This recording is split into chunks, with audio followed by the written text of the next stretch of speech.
Is there anybody listening? Is there anyone that sees what's going on? Read between the lines, criticize the words they're selling. Think for yourself and feel the Good morning and welcome back to the Trailer Park. I am Chanda-Masta, the Trailer Park Pundit, and I have a special guest with me today and my longtime good friend, Craig Pasta Jardula. He's here. We're going to talk about Lahaina on fire, the aftermath. He's been on the ground, boots on the ground, doing the work. How you doing today, doll? Doing great, Chanda. It's always great to be back on with you. I miss you too as well. I'm sorry I've been so busy, but when you asked me to come on, I was excited to wake up nice and early to come on with Chanda. I appreciate it. I'm here for you, I girl. kind of guilt tripped you and twisted your arm a little bit. No, Kit did the same thing too as well. Hey man, you want to come on? Well, like, I'm on with Chanda at 10. I can come on at 9, and then I'm smacking myself over the head knowing that I would be doing research, getting ready for the Jimmy Dore show today. And I was, of course, up till 3 in the morning. When you tell yourself you're going to go to sleep at 1, but you start reading and you start seeing some stuff, and it's the next thing you know, it's 3 o'clock, and then you're up till 4 o'clock in the bed. Yeah. So that's where I'm at. That's why I might be looking a little tired under the eyes, but I'm really not tired inside. I'm kind of excited in some ways. Did the sad event, covered Lahaina, but really hit it on the nose and going to get to show that, corroborating some of my stories and some of the things I hit on almost a month ago when I was there are so true, and I'm being talked about today on the island. So it's a lot of stuff that's going on. So yeah. Well, I brought a couple of short clips from your documentary, Lahaina on Fire, the aftermath. And I know you well enough to know what your thoughts are from being there. That I just watching it. I know where your mind is. I know what you're thinking, but I want to talk about it. And you're having great response to this. And of course, you're doing a marvelous job keep holding down the fort for Jimmy Dore the last, about month now. I'm so proud of you. Every time I log in and see 10K watching, I'm just like killing it, Pasta. Freaking 9 shows without Jimmy. He needs to get his ass back here. That's all I got to say. People are starting to bitch. That's for sure. They are. They're like, where's Jimmy? They want Jimmy, but you know what? Right. For me to be able to slip in there and do this, Chanda, a lot of people who don't do this work, they think it's so easy. Especially when it comes to the Jimmy Dore thing. It's not like I'm just sitting in a chair and reading off a teleprompter. No, I got to produce the stories. Make sure that they're, legit, bring them to the table. I'm speaking under somebody else's name. So when I make a mistake, and I will make mistakes, and I can't promise that I won't make We're human, Pasta. Yeah. Well, listen, I can't promise that I won't make mistakes in the future. I can just promise that I'll always try to get better, and I will correct the mistakes I do make. But when you're doing that under somebody's name, you want to be extra careful.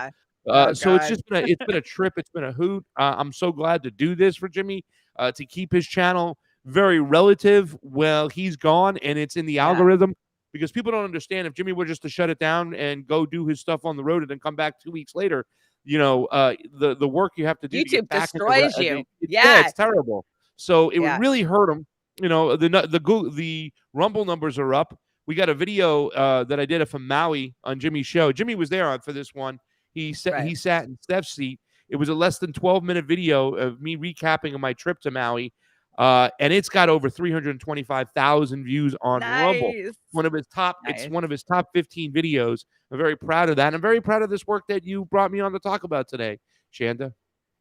Well, Pasta, you always do amazing boots on the ground investigation, because you go out there and you talk to the people. And that's what it's really about. It's not getting MSNBC's perspective or CNN or Fox's perspective. You're out there talking to the people who have been directly affected by this. And you're asking, how do we help? Does that mean sending tourists there? Is that disrespectful? You're asking the right questions. And let me bring the slide deck in. Yes. So this is what it's called, Lahaina on Fire, the aftermath, volume 1. So does that mean we're going to have multiple volumes?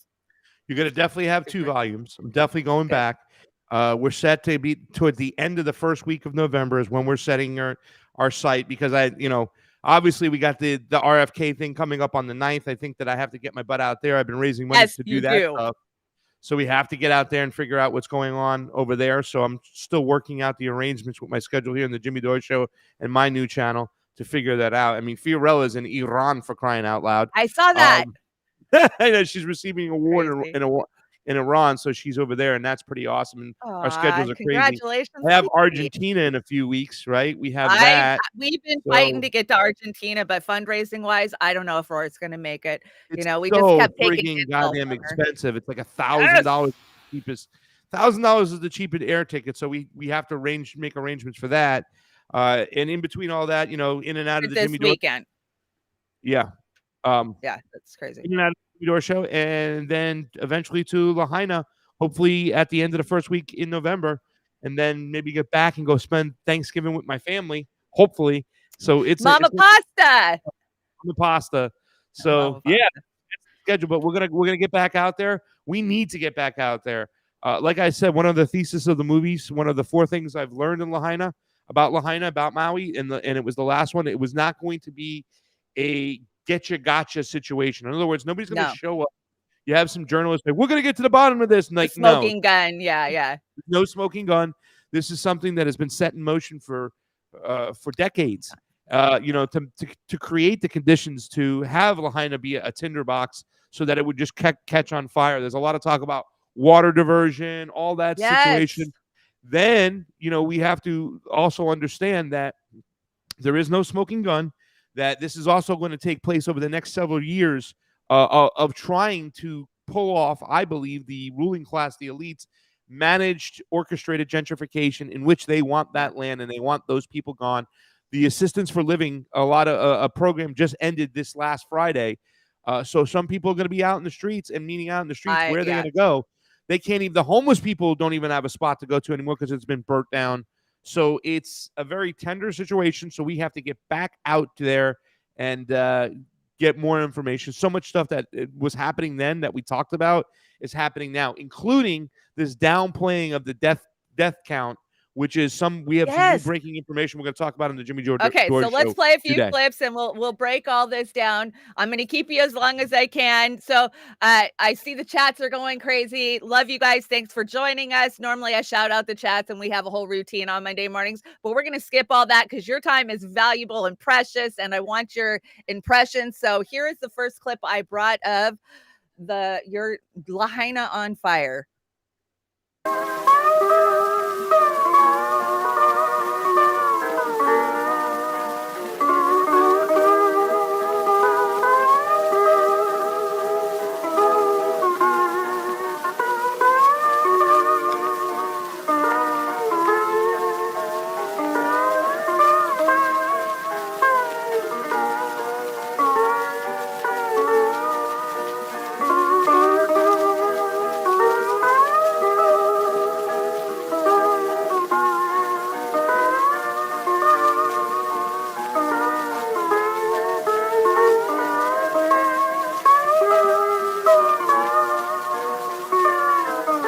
I love the music choice. Great job.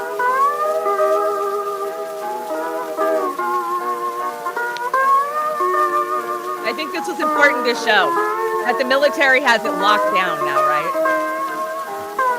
Yep.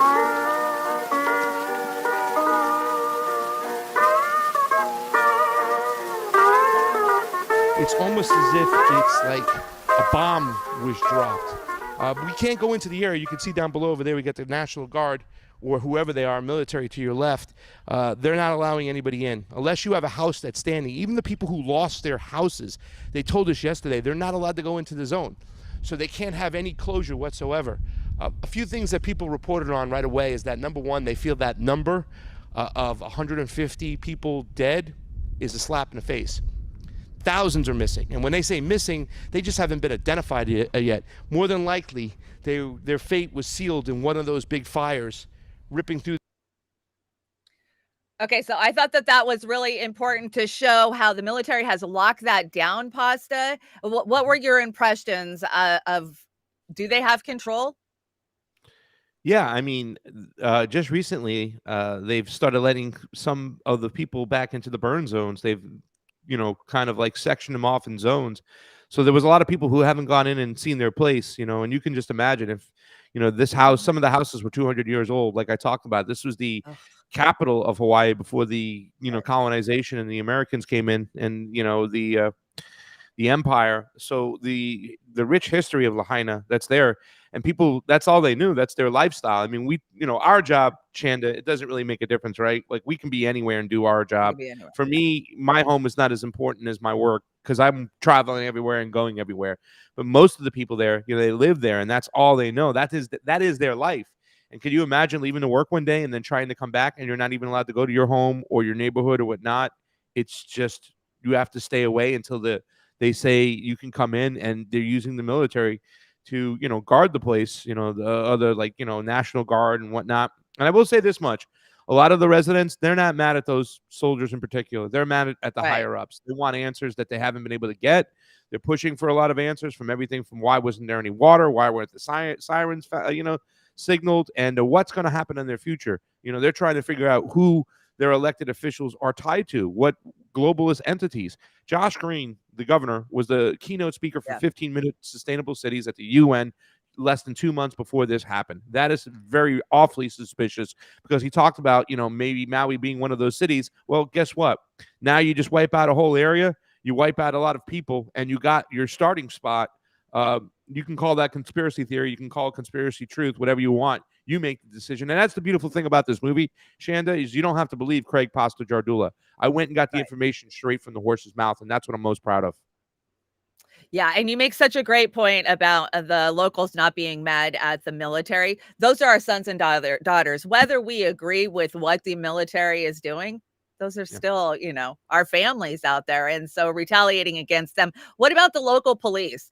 Is there a lot of pushback against the local police? Because, we hear that, the police chief was the one that was in Yeah. Vegas, which happens to be the anniversary. It's the anniversary of the Vegas shooting. Yep. And Well, yeah. is there pushback from the locals against the local police? Somewhat, but not the police themselves. They feel like they were just following orders, and that's what I learned from a lot of the locals there too as well. They were saying they're not mad. You can armchair quarterback this whole situation, was the Right. words David Mello used. David Mello was the owner of the Lahaina Roundtable Pizza just north of where the no, I don't want to say north, but it's kind of like northwest of where the fires took place. He was giving out free food and taking donations Right. for people who were affected by this. But he said, most of the people they're mad at the higher ups. They want the police chief over there. They want him. He was on island. That's how the whole On the island. people I speak get on it. My island, dad right? my dad was military. He Yeah. was on island for a long time. He said so he was on island, and a lot of the police were just following orders. They thought that the phone lines that were down from the crazy howling winds were still on and activated, so they weren't letting people out. So they want to know why, who told these people, who gave the order. It was like, Who gave remember the that order? the Yeah. who gave the order was the questions like that Game of Thrones, who gave the order? It's like they want the higher ups to answer for what's going on. They're not mad at those individual soldiers. They're not mad at those individual police. I will say this much. There is a lack of the local police that were around that area about 3.5, 4 weeks ago in Lahaina, where those areas are devastated. They do have a lot of other people that seems that they brought from the Big Island, Yeah. sheriffs and other guards, whatnot, that are kind of, temporary stuff. yeah, they Didn't they brought say other that people in. So. they had some conference going on the main island, right? Isn't that why, Yeah. like, the chief of police wasn't there? There was quite a few of them that weren't at the Yeah. actual on Well, the the chief was island. there on island that day, they say, so they want answers from him, and he's not giving them. But there were people who were on the main island and whatnot, So, like I said, it's been a total breakdown of the elected officials, except for two officials. One being Tulsi Gabbard, who's been able to get on the island, get some mutual aid up almost right away, go on Joe Yeah. Rogan, get this information out there, and this other House representative named Ellie Cochran, who's the District 14 Lahaina representative. She is set up at a baseball field. That's what you see right in the beginning of the movie. You know what I'm saying? She's there. And I got to give my props to her because we're going to play a video from her today on the Jimmy Dore Show and break some news of what she had talked about. And like I said, one of the biggest things I come out swinging for is the fact that these people feel insulted that this number of death is now moving down. It's moved from 150 Yes. to under. Yes. I don't know how they do that, but they're saying this is bullshit. And We highlight that in this movie. It's one of the first things in the trailer. Yes. It's a slap in the face. They feel thousands of people are lost, and they're downplaying it. Why are you downplaying this tragedy?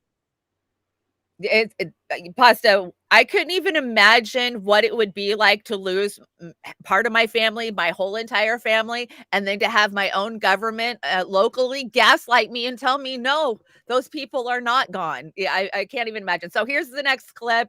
I tried to grab points that we could talk about. I think the body count in there is one of them. So let's check this out. I took this photograph and there was no fuel around it. It was just a car sitting in the middle of a driveway that was fried, and then everything else around it was perfectly fine. So it's these type of anomalies that we just have to take a look at very carefully. Bark is in perfect shape, but then when you look at the base, it's burnt out from the inside, and the core of the tree, the center of the tree is all burnt, and we have a lot of different photographs of those also. So we're gathering this type of data right now at this point in time so that we can then look at doing a further analysis. We're not coming to conclusions right now because it's still too early, but we're still gathering data. So, sorry, hold on a sec. There we go. So, that interview was with an attorney, right? Yeah, Is he he's an an attorney? activist, an attorney. He's been on the island for quite some time. Paul has done videos with Dr. Malone when Dr. Malone went to the island about the whole COVID situation. So, Right. he's one of those guys. I think it's very important to have guys like Paul out there. The thing he hit on the nose is like, we're not coming to conclusions. We're just collecting all the data Yes. so we can ask those questions. And it's really important to look at everything from every single angle. What happened? How did this happen? How do we prevent it from happening again? Yes. Not only does he talk about all the anomalies that were within the fire that we all saw that are very confusing, but he also talks about the conditions that led up for Lahaina to be a tinderbox. And that's something we need to talk about because there's water Yes. diversion going on for quite some time. I had John Leake on my show, John Leake, who co-authored a book with Dr. McCullough about COVID. He's from Maui. He's not from Maui, but he goes to Maui a lot. He's got a brother, I think, that's on the island. He's back in Maui right now. He says those questions and those answers are not cut and dry as well when it comes to water diversion. There are some things to look at. So we have to continue to look at data, question everything. But for me, also, in addition to, what we're talking about right now, I thought it was important. The activist side for me, Chanda, was making sure that we help the people there right now today and get money and get resources right into the hands, real mutual aid to the people, bypassing all those NGOs and those federal government entities that seem to drag their feet, like FEMA, the Red Cross, And and whatnot. pocket all the You know, money. Yeah. Well, what have they been given Oprah, federally? The Rock. $700? Yeah. Yeah. Is it 700 that they federally been given? And that's only if you owned a house, right? Yeah. And If a you were lot of people renting, are I upset don't think about you got that. it. A lot of the people, $700 per household, you're like, how much money It's are an you giving to insult. Ukraine? I think 5 billion, 6 billion, they said, would rebuild all the houses in Lahaina. And Which what are is we giving? nothing. 150 billion to the Yeah. Ukraine?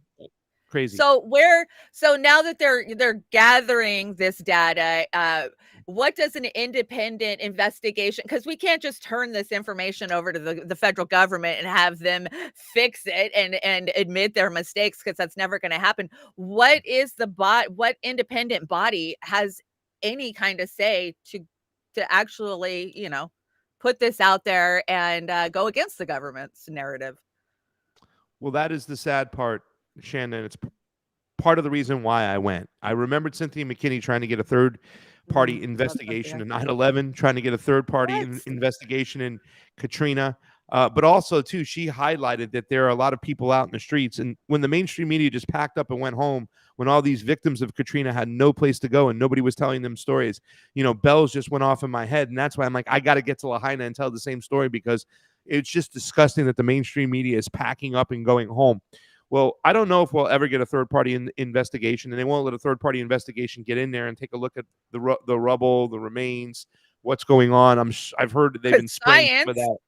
Yeah, I've heard they've been spraying some of those chemicals on a lot of the areas that are supposed to stop the detoxicity of the ashes and whatnot. But then it just hides, the truth of what happened there. So this is really, really bad. Jesse Jets here, who did an amazing I song. see Jesse. Hey, Jess. Jesse, People got mad at in. Jesse. Somebody attacked me. One of the local news reporters on the island over there on Maui went after me and was pissed off, like, oh, great, another mainlander trying to make money on YouTube clicks off of what happened in Lahaina. And who wrote that song at the end? And a lot of people are like, I'm like, it's Jesse Jet. And like some people are pissed off about that and trying to twist everything, because now the governor is kind of acting like he wants to open up the island. He's acting like he was like that the whole time. When once again, you don't have to believe Craig Pasta Jardula. I went to the people. I asked them. They told me specifically that the governor and his government sent the wrong message by saying that the island was closed. They should have said Lahaina was closed, but the rest of the island is open, because 80% of the money that comes into that comes into Maui comes in via tourism. So whether we like it or not, and I've experienced this before in Florida, Chanda, the hurricane comes and goes, but then rent's due at the end of the month. That shit doesn't change, and that's what people have to understand. And shortly after I started talking about that on the Jimmy Dore Show and started doing that reporting, here comes the New York Times out with a big article showing all the cars and the lots that usually are on the road that are now just parked because the tourism has just been shut down. I mean, there was a reason why my ticket was $200 round trip. There was a reason why the rent-a-car was $40 a day. It's because they're desperate. They need help. And I'm glad we were able to put that Band-Aid on, but that's what we have to continue to do, is fight to help these people of Lahaina stay in Lahaina. Yes. Okay, so I got another clip. Let's see what it is. Very quickly, when we first saw the fire about two and a half blocks away, and it was on us, literally in minutes. It just kept gobbling houses, and it was just an angry fire, man. It was just. How many kids were with you that day? Well, we have 5 kids, and so at the time, one of our kids was at home with us. We were waiting for 2 more kids to arrive, but there was no cell phone communication at that time from Lahaina to Lahaina. What was very odd is we could call the mainland, and the mainland could call us, but we could not call each other. That's another very strange thing. So I'm going to tell you what happened. The fire got to our house. We evacuated with everybody. I'm going to tell you about how I found my kids. So we evacuated to a home about 2 blocks away. By the time we got there, the fire was there. So we evacuated that house. We went about 1.5 miles away to another home. We were there for about half hour, and I needed to find 2 of my kids, right? And we couldn't call them, but I knew I could call California. And there was other people who also knew that, because when I got there, I said, I need to find my kids. And they said, hey, I can call the mainland, so you might be able to call the mainland. And I said, this sounds weird, but yeah, and I did. I called the grandparents in California, and I said, hey, I can't seem to call my kids, but if you can call them, let them know we're at the beach house. That's how we refer to this house we were at. And while I was on the phone with Grandma and Grandpa, my kids call. So they can call California too. That's the thing. We couldn't call one another though. But you can call California, and yeah, that's crazy. They're all gone. All my photos of the fire and everything, they're gone. What happened? I don't know. You would not believe. Look, here's all the stuff we're doing. Look, here's everything we're doing. Me and 5, 6 other guys started all this. Yeah. Over in Hanakauai Park. Yeah. Okay? We started this whole thing. And Kapono, which is an amazing guy. Yeah. He is the number 1. Yeah. Okay? He's number 1. The rest of us are number 2s. We all fall in line. Everything comes together. Yeah. And look at all my photos up until the fire. Gone. Look at that. Gone. I've had something like that happen to me before. That's weird. January 6th. Oh my God. So, Pasta, you and I both have experienced this firsthand. It first happened to me in 2016 at the DNC National Convention. Every video I had on my phone of the gates being breached, of people being pepper sprayed and batoned, was gone within an hour of me shooting it. And we have been told this, I've been told this whole time, oh, you're a conspiracy theorist, you're crazy. But after a little bit of research, you find out that our government has technology that mirrors a cell phone tower. Your phone connects to it, and they can do whatever they want to your phone. Are you suspecting that same type of technology might have been used here? I mean, it's awfully suspicious, Speculation, and right. I can only speculate. He showed me his phone, and we talked about it. Like I said, I've experienced the same thing you have too. January 6th, all my footage is gone. It just disappeared. A Yep. big chunk of it is out of there. So, Yep. Vault 7, we've talked about all these things before. Just go ahead and look this stuff up. They have the ability to go into the back end, remove stuff, listen, spy. So that technology is here and it's being used. So, Alfie talked about that was the guy with the glasses, talked about also the fact that you couldn't call direct person to person in Yeah. Lahaina, but yet you can call the You could mainland. call the mainland? Too many suspicions, and a lot of people said that. A lot of people said the phone lines were down. They were told that this fire had been contained earlier that day.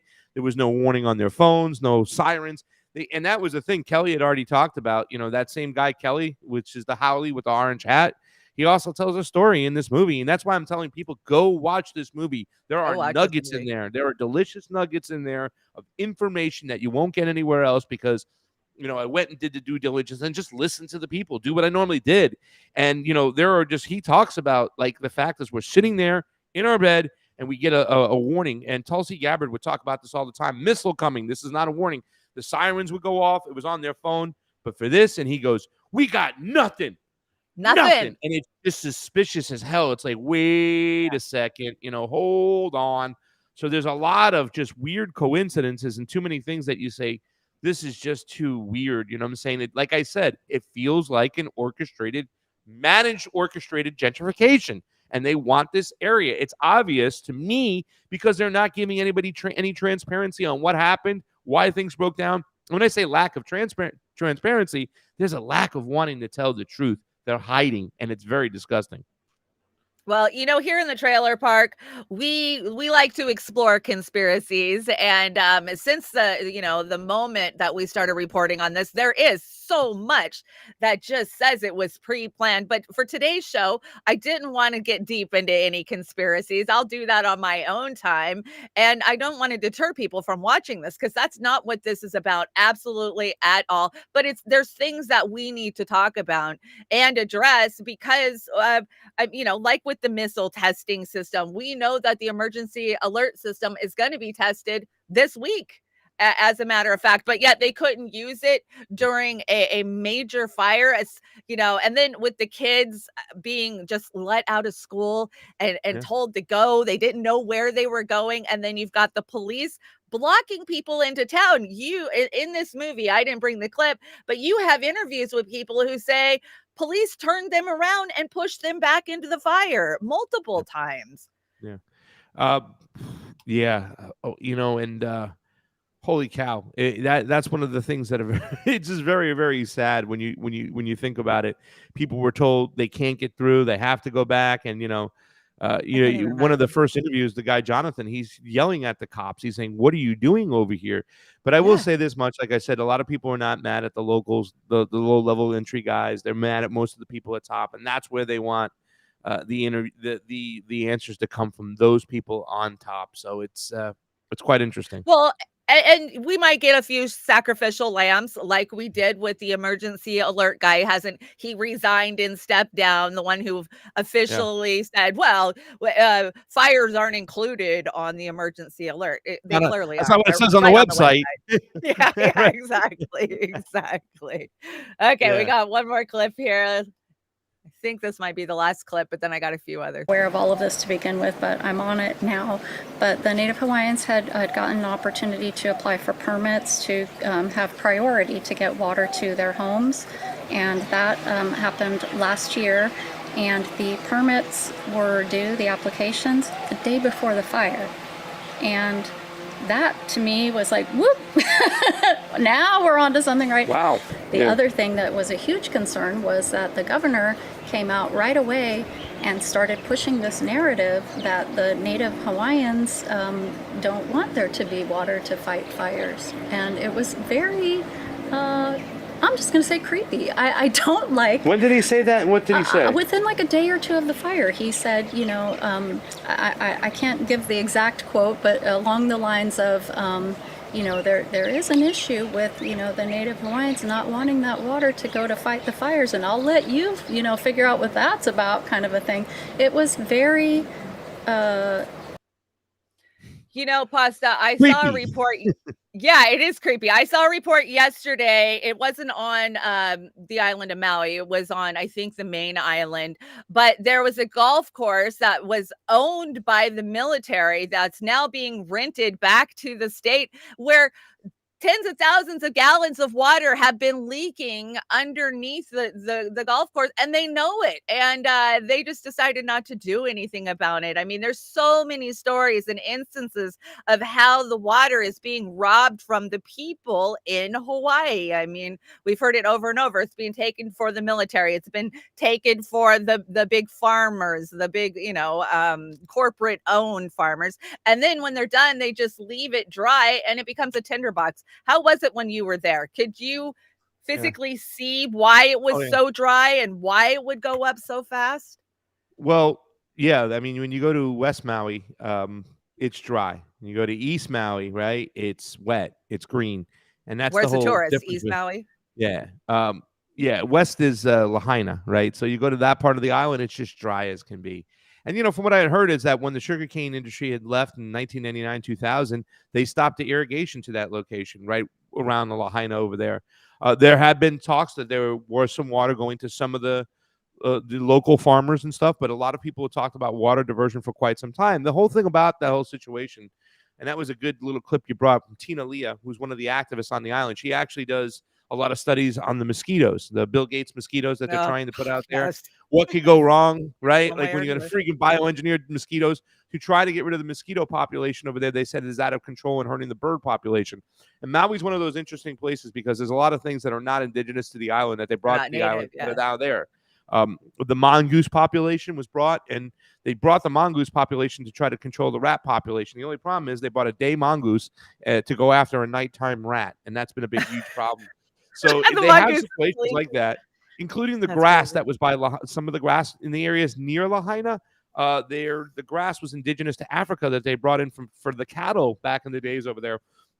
So there's all these situations that kind of led up to what's going on. But what Tina was talking about is that a lot of the locals that applied were applying to get that water to the area that have been complaining that they haven't had water go to that area near Lahaina for years. They were finally getting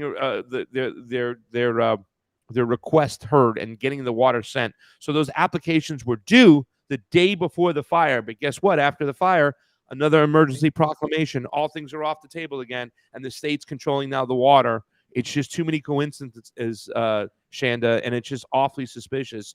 So that's another thing we have to continue to look into as well. These emergency proclamations, we learned a lot from COVID. They're going to, especially when it comes to elections, Yeah. the state is going to overreach and take control into their own hands. They're going to make laws without going through the proper procedures, without going through the proper courts. And that's what they did for elections, where it was talked about where, hey, only your state legislation can change these rules, not the Secretary of State or this head of the elections.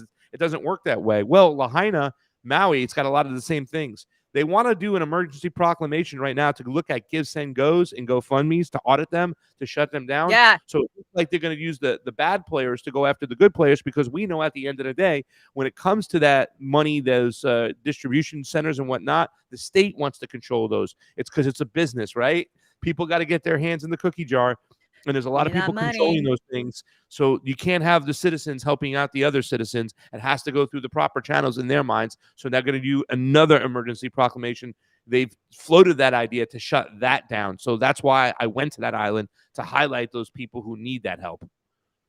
So I've been seeing a lot of video coming from what I'm assuming is the Maui City Council, and locals are testifying, and these they're so disrespectful. I mean, when Josh Green showed up, he turned his back on them. He walked out the back door. They're not listening. They're not respectful. It's like, all city council meetings are kind of like this. You get your 2 minutes or 5 minutes, and they have no choice but to hear you out, but they don't care what you're saying. And like you just mentioned, a lot of the emergency funding is running out for these people who've been housed temporarily, who've lost everything. And I brought a clip of a man named Matthew. I'm not sure what his last name is, Matthew Nichols, testifying just 2 days ago at the Maui City Council hearing. And you got to hear what he says. And I know you're going to have a lot to say about it. And this is the last really clip I have for you. I know you're busy with Jimmy today, so I appreciate you coming by. I have Matthew Nichols next. So, on our lunch break, we went back to our Hanakai hotel, and we were told by Red Cross we were being kicked out in 72 hours. Due to Red Cross not knowing what Ohana housing is, they have put people in the wrong things, and so they can't separate them. So we are all listed as a 9-person household instead of 3. They are unwilling to help us. I've been to over 8 hotels and 40 hours sitting there. On Monday, I sat there and watched as a lady cried because her kids can't come back to this side because she's being kicked out.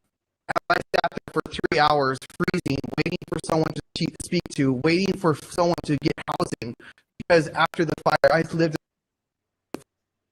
up until 2 or 3 weeks ago, we had nowhere to go because we chose our animals because they deserve a place to live too. Yep. Not all of our animals survived.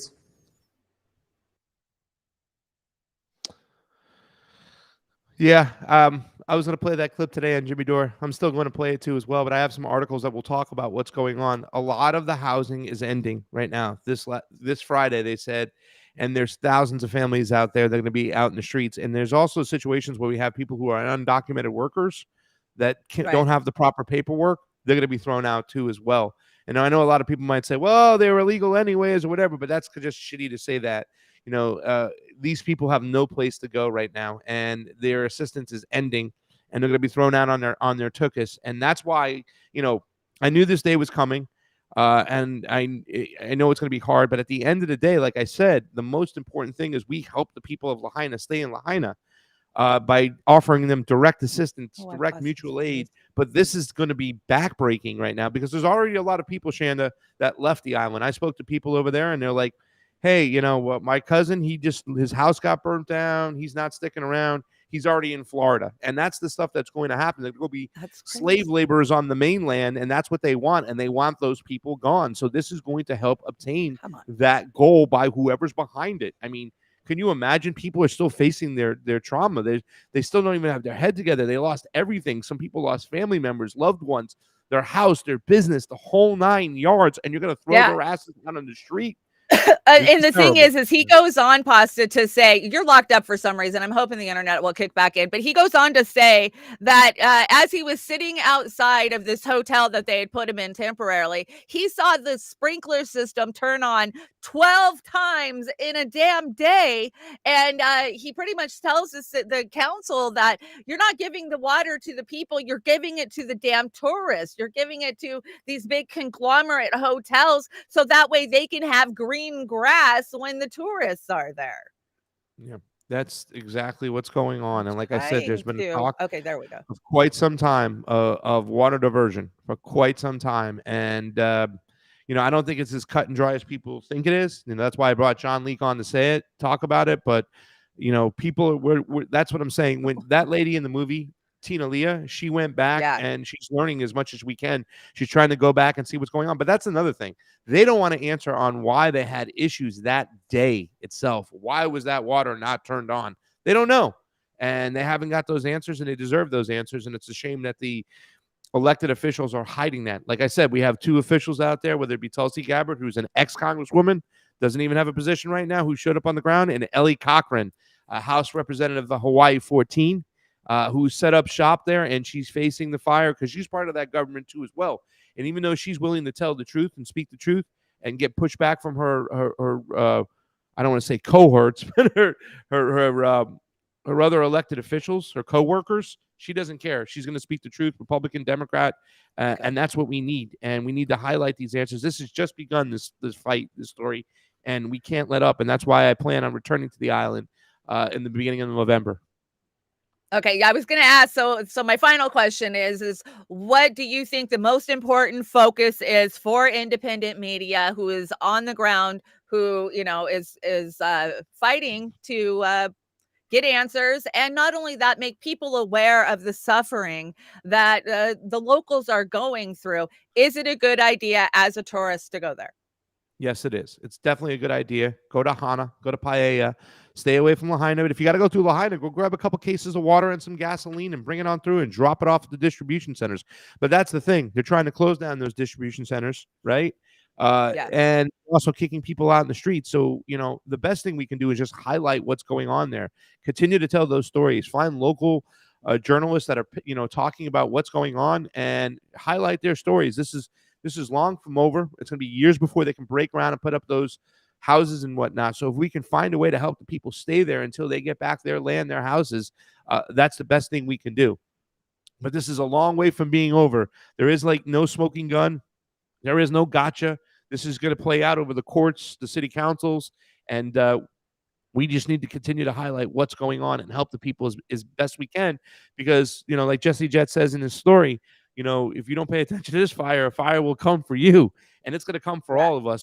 We come together as citizens to protect one another against the ruling class who seems to have, a plan for all of us and wants to put us into certain situations and live the way they want us to live, not the way we want to live, Exactly.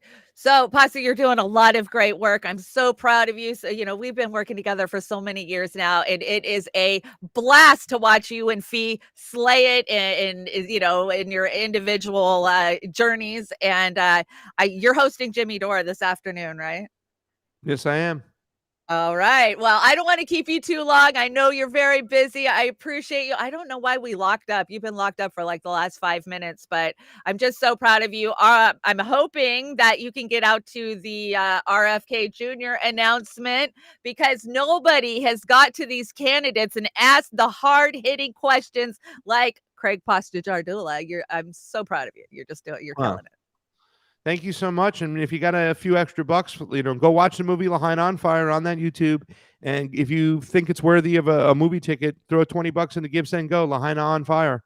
GiveSendGo.com/Lahaina on Fire. If you can help out, if you can't, don't worry about it. Just share it. I'm really proud of this work, even though it's a sad situation.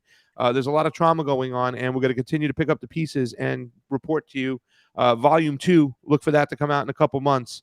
Lahaina on Fire. Thank you so much for having me on, Chanda. Craig Pasta Jardula, you can find him at Yo Pasta on Twitter and his individual YouTube page. And all of the donation links are in the description down below. Let's help him out. Let's support the locals, and let's get Pasta's boots on the ground for upcoming events. Thank you so much for joining me, Pasta. Much love. Be safe in your travels and keep killing it. Thank you, sweetheart. You have a great one. Send my love to everybody over there at Roar. You guys are fam. You got it. Okay, guys, let's see if I can get this darn deck to work. I don't know why we locked up so hard. I lost Pasta. I lost my slide deck in the middle of that clip. So I'm going to do a reboot on my deck. We still have lots to talk about. I haven't done a show since last Wednesday. So we're going to talk about RFK Jr. We're going to talk about Cenk Uygur. We're going to talk about Jamal Bowman. And we can't leave the cock Bernie Sanders out. So we're going to get moving. Let's see. We're going to skip a lot of the stuff we normally do on this show. If you're new to this show, I am Chanda-Masta. I am the Trailer Park Pundit. A lot of you are coming in for the first time because of Pasta. Pasta and I have worked together for many years. We used to host a show together called To Hell and Back, where we talked about Big Pharma and just, the things that Big Pharma's been doing, but that was way before COVID. So, okay, let's get started with RFK Jr. So, huge announcement last week. There's a lot of speculation that he's going to announce that he's running as an independent candidate. And we've been saying this all along. We've been saying that as long as he's inside that Democratic Party, he is toxic. They are going to rob you. I have loved watching the interviews with Kim Iverson, with Pasta, telling him straight to his face, you are not going to get anywhere with the Democratic Party. And it seems like when they told him that he couldn't have delegates in certain states, he kind of was like, okay, maybe it's time to jump ship. But there's a lot of people who are still not going to jump on board because you know what's not cool, Bobby? Being a bitch ass Zionist. That's not cool, Bobby. And so I don't know, I walked away from politics a long time ago when it comes to being on the ground as an activist and an organizer. I was a Bernie Sanders delegate, and I fell for it once. I'm not going to fall for it again. So I will be watching his campaign. I'm excited that Pasta will be on the ground because that means you get your questions answered. That, I mean, when you guys are sending me questions and they're pertinent and important, you bet your ass I'm sending them straight to Pasta and saying, ask this, look into this. And that's why independent media and networking is where it's at. That is the only way we get truths anymore. And for whatever we have to say about RFK Jr., we're going to be keeping an eye on it. So I'm super excited that Pasta will be there. So that's not the only presidential announcement we've seen this week. Of course, the Young Turks, Cenk Uygur, announces today he is likely running for president as a Democrat. Likely. Is that his exploratory campaign right there? Is Twitter and saying that he's likely gonna run? Yeah, Jimmy found it freaking hilarious. Vote harder, guys. He's just looking to be relevant. TYT has had his numbers in the toilet ever since Jimmy Dore left and since they went full on shit lib. And they're just Democrats at the end of the day, right? Just Democrats, because they were the Justice Democrats. Okay, let's talk about Jamal Bowman. This guy, he really thinks that we're that stupid, doesn't he? He does. So if you haven't heard, of course, they were delaying votes to shut down the government or to keep it back open, depending on what angle you're looking at it from. And a fire alarm got pulled the other day, and clear video shows that it was Jamal Bowman, and he had no choice but to put out a statement. And you remember, this guy is a former middle school or high school teacher. So how many times do you run a fire drill when you're in middle school and high school? At least a couple times a year. It's state mandated. He says, I want to personally clear up the confusion surrounding today's event.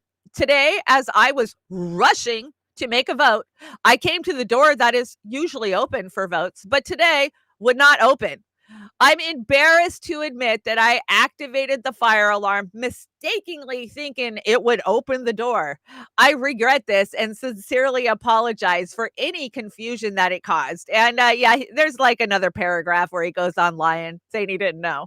But, of course, his friends like Rokana, Ro the Ho, he came out and said, Jamal Bowman, New York, is a person of deep integrity and conviction. His willingness to tell the full truth here and show humility is what we need more of in our public dialogue. He has my complete support and continued respect. What do you guys think? What do you think? Was it a oops? Was it this lever might open the door? No, it wasn't. He knew damn well. I mean, look at it. It clearly says fire alarm, pull down. We've all seen these since the day we went to freaking kindergarten, right? Every major big building we've ever been in, you have to be 5 years old to not understand what a fire alarm looks like. And I think his humility and pretending to be embarrassed by it is his cover, and we all know that. And then when you got the likes of Ro the Lying Ho backing him up, there you go. It says vote alarm. He was like, I was ready to vote. I was so sad I couldn't vote. Yeah, it's completely a joke. How is the chats doing? I didn't get a chance to shout you out later, but there's a lot of new faces in here. I hope you hit the like button and follow and stick around. We have fun here in the trailer park. It's a trailer park, man. We ain't got no rules. No rules here. And that is why Comrade Misty is Putin's buddy. Misty Winston is allowed to say, go fuck yourself, warmonger, to Bernie Sanders when he says, I look forward to seeing the Congress provide in the very near future financial support for Ukraine, which is valiantly struggling against Russia's aggression. So there you are. I spent almost 8 years traveling the country from coast to coast as an anti-war Democrat, only to have the likes of Bernie Sanders get behind war and ask for more money. It's disgusting. It makes me ashamed of myself for not seeing who he was. If you guys know me, you know I'm a human lie detector. Like, I look through people. That is my gift. That is my, given talent on this planet. and I never saw it. I started seeing it in 2020. I bailed on Bernie in 2020 when he endorsed Joe Biden. That's when there's a video you can go see on my YouTube where I take all my Bernie gear outside and I rip it up. I throw it in the garbage. I don't burn it, but I'd finally seen enough to believe that Bernie had been at the least co-opted. But now at this point, shit, he's the head shill. He's the head one out there, getting it out there. And I love that I didn't bring this, but I am a human lie detector. I saw the video of RFK Jr. over on Theo Vaughn's podcast. And he tells the story about how Bernie Sanders was robbed by the DNC and that's why he sued them. I'm like, what? He never sued anybody. Bernie never even goddamn admitted that the Democrats were ripping him off. Two times. He let his people be abused by the Democratic Party. Oh, you want to talk about it? Let's talk about April 14th, 2016, Nevada's primary, when, they accused us of being violent and throwing chairs when they came in, brought the police and cleared a public primary for the state of Nevada. I mean, but did Bernie say anything? No, he scolded us. He told us to calm down and to be respectful of the process. I mean, and there's just so many instances of Bernie throwing his own base under the bus during 2016, yet we kept going. Why? Because we want change. We need change. We crave change. We're trying to find change, and we're willing to jump on any vessel that is saying they're going that way, right? And this is why I'm worried about jumping on RFK Jr.'s campaign so early. We'll see what's going on. There's still a lot of time left, but I gotta agree with Comrade Misty. Go fuck yourself, warmonger. I never in a million years would have supported Bernie Sanders if I thought that he would in any way support war.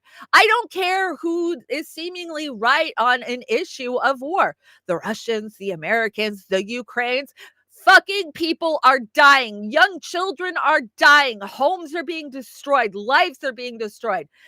There is no right side of war. I don't care what you say. The victors write history. So they will always tell you that the victor was right. Look at World War II, right? The Nazis, but who are we hanging out with and defending? The Nazis.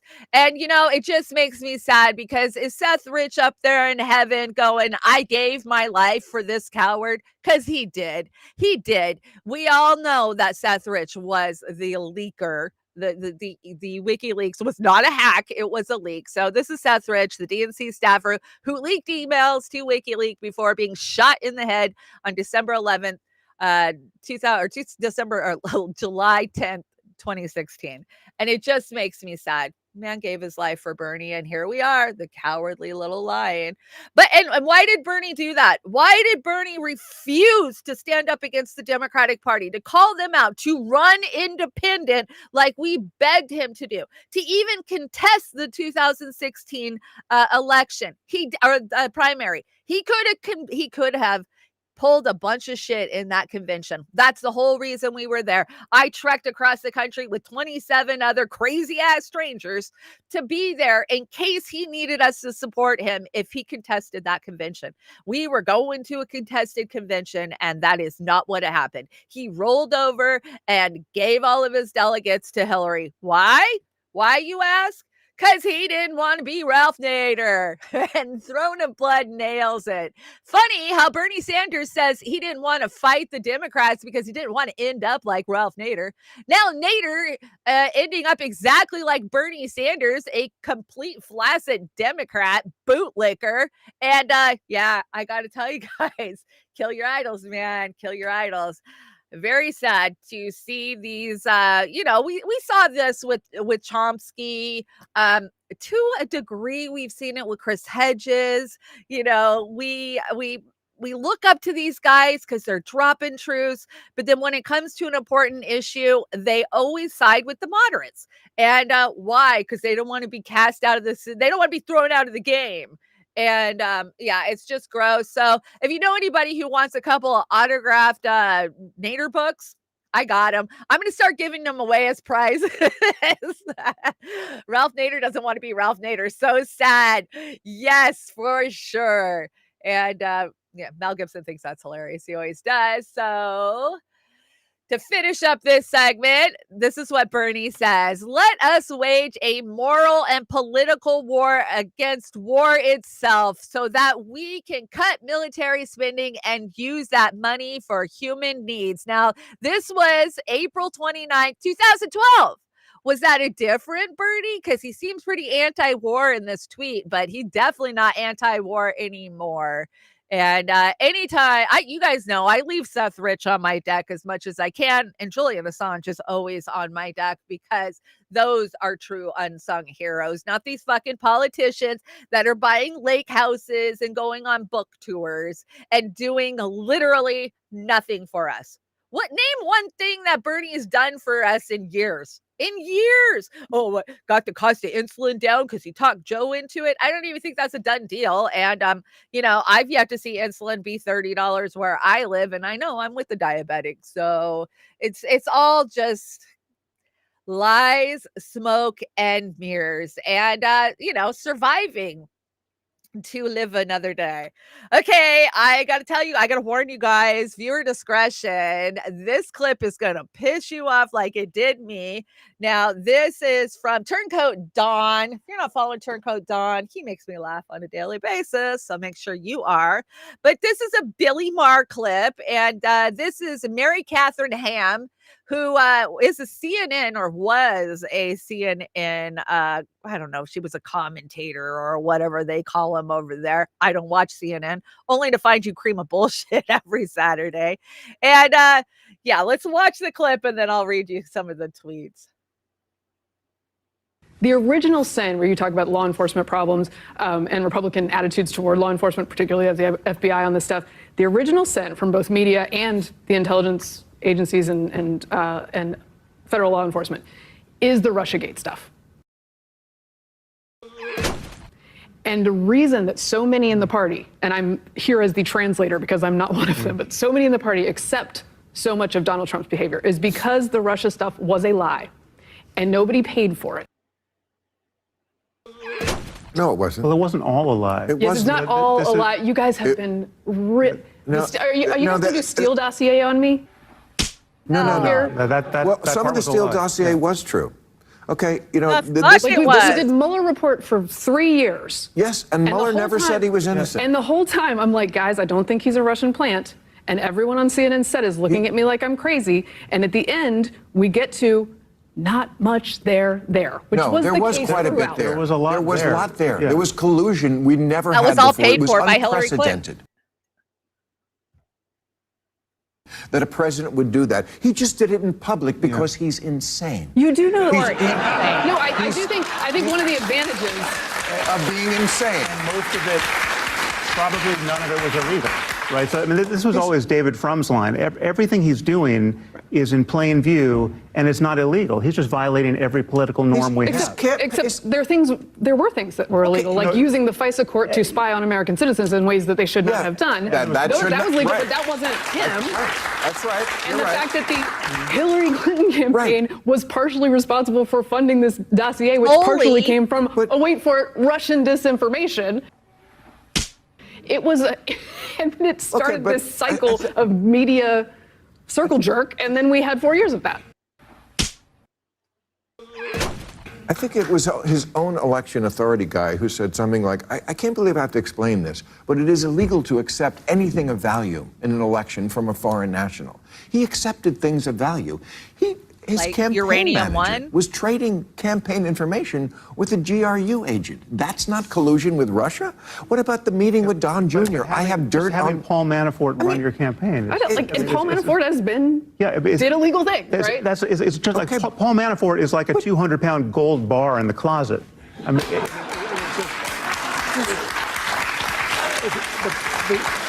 the transgression, the unseemliness of it is right on the surface, given his contacts with Russia. So I'm it's not exactly everything they said it was, but it's not nothing. The standard of evidence used for the Russia thing for 3-4 years versus the standard of evidence used now in media for Biden and Hunter Biden's shenanigans and fairly obvious influence peddling is worlds apart. Worlds apart. Yeah. And I would just like, and voters deserve fairness in how these two people are treated. They do not get it, and they sometimes don't get it from law enforcement. Oh, okay. And that's bad. Yes, I mean, there's a lot to untangle here, but I'll completely grant you that if Hunter Biden had been Don Jr., if it had been Don Jr.'s laptop, everything would change in terms of the reception, and that seems like an unfair asymmetry. But the background reality is, we have never had a person like Trump in our politics, certainly not in the lifetime of anyone in this studio, and he has shattered every norm. I mean, we didn't even know how much we relied on norms. I mean, we're a nation of laws, but more important than the laws are the norms, like committing to a peaceful transfer of power when you're a president. I mean, that was the most shocking violation of normal democratic principles. I think in our history. I agree with you about the norms. And here's the problem: a bunch of people, including in the justice system, looked at Trump and said, he's going to bust all the norms. And you know what we need to do? Bust all the norms to stop him. Yeah. And that is a very, very unhealthy decision. It's unhealthy, I'll grant you that. But got to stop. Thank you. Welcome back. Time for new rules. Oh my gosh, way to get you fired up on a Sunday morning. I was just minding my own business and I saw that clip. And yeah, go Catherine. She got some truth sprinkled in there. One of us would have pushed back a hell of a lot harder, but that's why we're not allowed on a show like that. I love Oz the Boomer. If you're not, if you're new here, be sure to follow Beauty and the Boomer on YouTube. We do a kind of comedy type satire show every Saturday night called Beauty and the Boomer. And this is from Oz the Boomer. He says, Mars getting sued by Trump has no bearing on these opinions, right? Oh, wait. Yeah, they have opinions. And this is the problem that you run into every time you try to have a truthful conversation with any of these shit-lib moderate Dems. I mean, even in my own life, people I have been friends with for 35 years, they buy into this hook, line, and sinker. They still believe the P-tape. Oh my gosh. But they don't want to talk about Burisma or Uranium One or all the other times that politicians were doing shady shit with other countries. I mean, it's been going on forever, but let's just pick out the few times for Trump. Of course, Trump is in New York today. I didn't really cover it, but he is in New York today for his civil case where they say he lied about his net worth and the net worth of a lot of his properties. And of course, this attorney, the prosecuting attorney there, she is hell-bent that she is going to get Trump. She made no qualms about it. Like, that is my job. I'm going to find a way to take him down. And we'll see just exactly how they can grease the wheels of justice and, put a hurting on Trump. And we all know that this is a political attack. If Trump wasn't running for president again, this would have all just been hush hush because they all do it. They all lie about how much something is worth so they can get a bigger loan, because what is the one thing the elites don't do? The predator class. They don't spend their own money. They get loans, they get investors, they get donations, but they don't spend their own damn money. So, did Trump break the law? We've always said he's crooked. I mean, is there any question? But they all do. They all do. And I've got one more clip for you. I just brought this because I like the meme on the side. Oz did an amazing job of illustrating the meme. So let's check it out. Bill and Hillary back when they were just cousins. Oh yeah, who remembers those days? A new interview with Mrs. Clinton is gaining substantial attention on social media due to her warning about Russian collusion in the upcoming 2024 election to elect Donald Trump. Again? Didn't she say that in 2016? Then we found out she actually paid for the fake dossier? Guys, you want me to lie to the people who watch this? Let me be clear. Mrs. Clinton is absolutely correct. There is going to be a Russian collusion in the 2024 election in order to get Donald Trump elected. Thank you. And that's how it goes for pretty much anybody in the mainstream media. You're not allowed to talk bad about the Democrats and their golden girl, Hillary Clinton, right?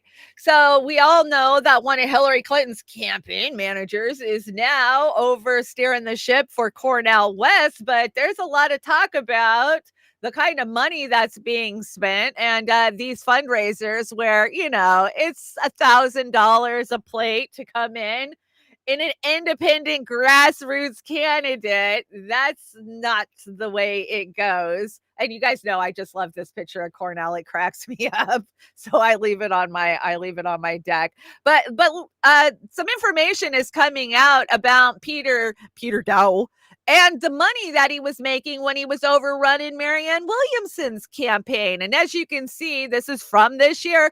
Oh, one of those was right on my birthday. I would have liked a check for $2,695 on my birthday. Now, are these huge amounts? Well, the $5,000 one is $5,281 on 5/12. But this is the type of money he made in 1 month. 1 month. So it goes from 427 to 530. So what do we got? We'll round down. Let's round down. So 2,000, 3,000, 8,000, 9,000, 10,000, 14,000. He's made $15,000 in 1 month running Marianne Williamson's book tour. Because let's face it, that's all this shit is. It's a book tour. Get out there, stay relevant, get that money coming in by telling people that you're grassroots. When I was a Bernie delegate in 2016 and on the ground traveling, we once decided to do a nonpartisan voter outreach at our local community college, Peninsula College. We didn't tell anybody about it. We got permission from the college. We just set up a little table out front of the steps where the kids come in and out to the campus. And we were there about 5 minutes when a whole flock of women that we have never seen, and we're a small community and we are inside the Democratic headquarters. We know the local Dems. This group called Hillary for America showed up. They were so violent. They were ripping our table apart, ripping our signs off, knocking our chairs over, stepping into us, and back then, we were very naive and thinking, we're all Democrats. We're doing voter outreach. What do you care? We're not telling people to vote for Bernie Sanders. We're telling people to vote. But they were orchestrated and ran by the likes of Peter Dell, Hillary for America, all of these campaign groups that were out there. And we kept saying, there's no way that this is orchestrated. How did these women know we were here? Who sent them? And we saw that over and over and over out on the campaign trail in 2016, how we would be attacked by these Hillary groups that were, and we saw it online. I was a mod of many of the big Bernie groups before they were attacked. Remember when they attacked us and they put CP in our groups? They did some really, really nasty shit. And that was all it was all led by the likes of Peter Dell and David Brock, right? David Brock's right up there too. So do I expect them to pull shady shit for Cornell? Of course. I don't expect anything less. Okay, well, we got some news. You guys know another one bit the dust this week. Of course, that is Dianne Feinstein. But she managed to vote the day before she passed. Did you know that? She was marked as a yes vote on the Securing Growth and Robust Leadership in American Aviation Act. What does that mean? She voted to have your eyes and hands scanned when you go to the airport. But she managed to do that before she passed, right? Because she wasn't that out of it. And the memes are off the hook. Oh, come on, Kissinger. Oh, Dianne Feinstein. So, by the way, Dianne Feinstein resigned by dying today, because that's how they go out now. They don't actually resign. You just wait till they die. Jesus. Yeah, I assume she's seeing him right now. I don't assume she's seeing Jesus. Just telling you. I don't. But there's a lot of great memes out there right now if you're over on Xverse. Showing just her obscene wealth. she had houses in Lake Tahoe, and it's so gross what she had. I think she had one in Denver. I heard she had one in Maui. She has a private jet. So now who's having to deal with all of this? Is it Christine Pelosi, Nancy Pelosi's daughter? Because she was her handler. Right? She was the one that was wheeling around the Congress and Senate just the last couple of weeks. So there's been a lot of speculation of who Gavin Newsom is going to appoint to that seat. And yesterday, the internets was on fire because Meghan Markle wants to be a senator, and her name was being kicked around a lot for consideration. Now, of course, it'll be a temporary appointee, right? They'll only appoint them for, I think she had 16 months, 18 months left in her term. And oh my God, I could see Meghan Markle absolutely wanting to get into politics, wanting to have that power. Of course, she's smeared daily by the media. Whether you like her or whether you don't, she doesn't have any job experience, and she's not loved by the people like she thinks she is. These people live in these gated community fucking bubbles with each other, and they all tell each other, "You're great and I love you."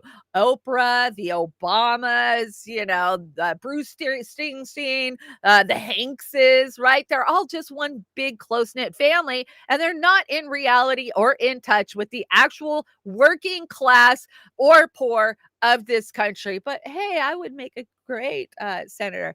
So as of this morning, news is breaking that Gavin Newsom will appoint, what is this, Lapanza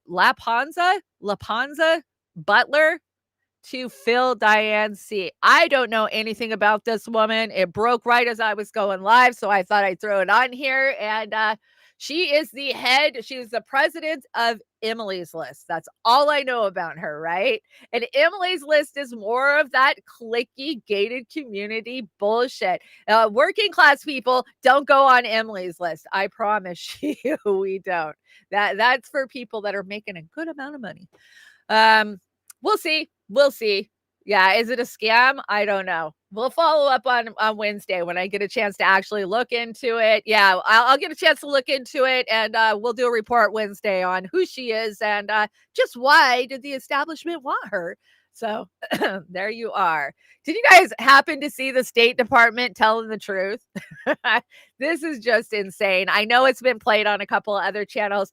And the thing about the trailer park, guys, is we have a lot of viewers that aren't on Twitter, that are not on the platforms. They come here. So even because you guys have seen it multiple times on X, I bring it because I have viewers who don't see it, and they send me messages and they thank me so much. So check this out. It's revolting.